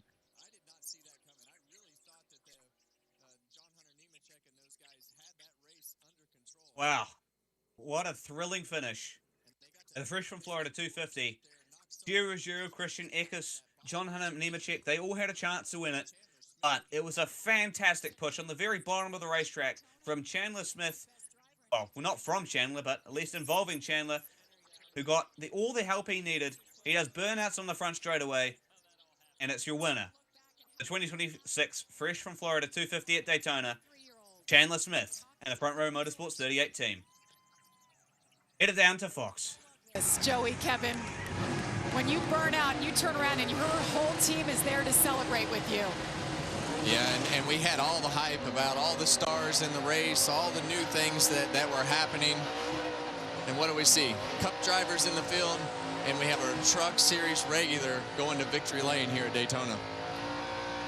And really how that all happened is nobody was willing to work together.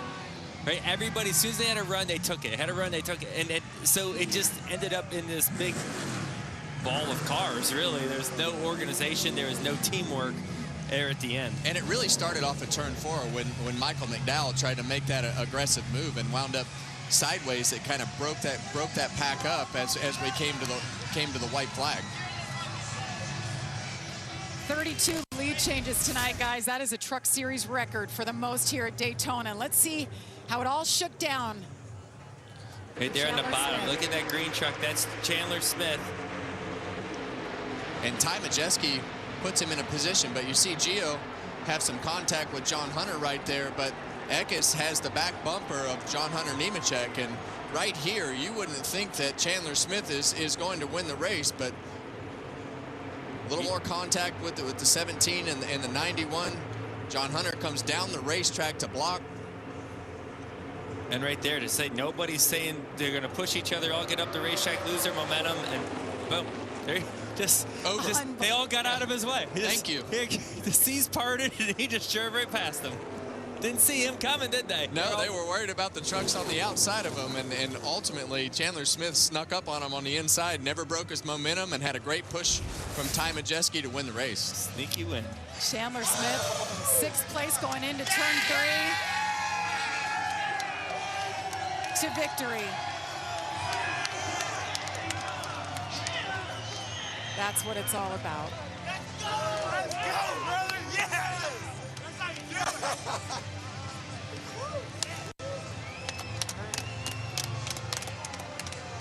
What a great way to kick off the season. Regan, I see you down there with a big smile on your face. Let's hear from our winner. Well, Chandler Smith out of the truck, celebrating with your team in what was an absolutely wild finish here at Daytona. Turn 4 to the start-finish line. You're 4 wide. How did you find your way to the front there?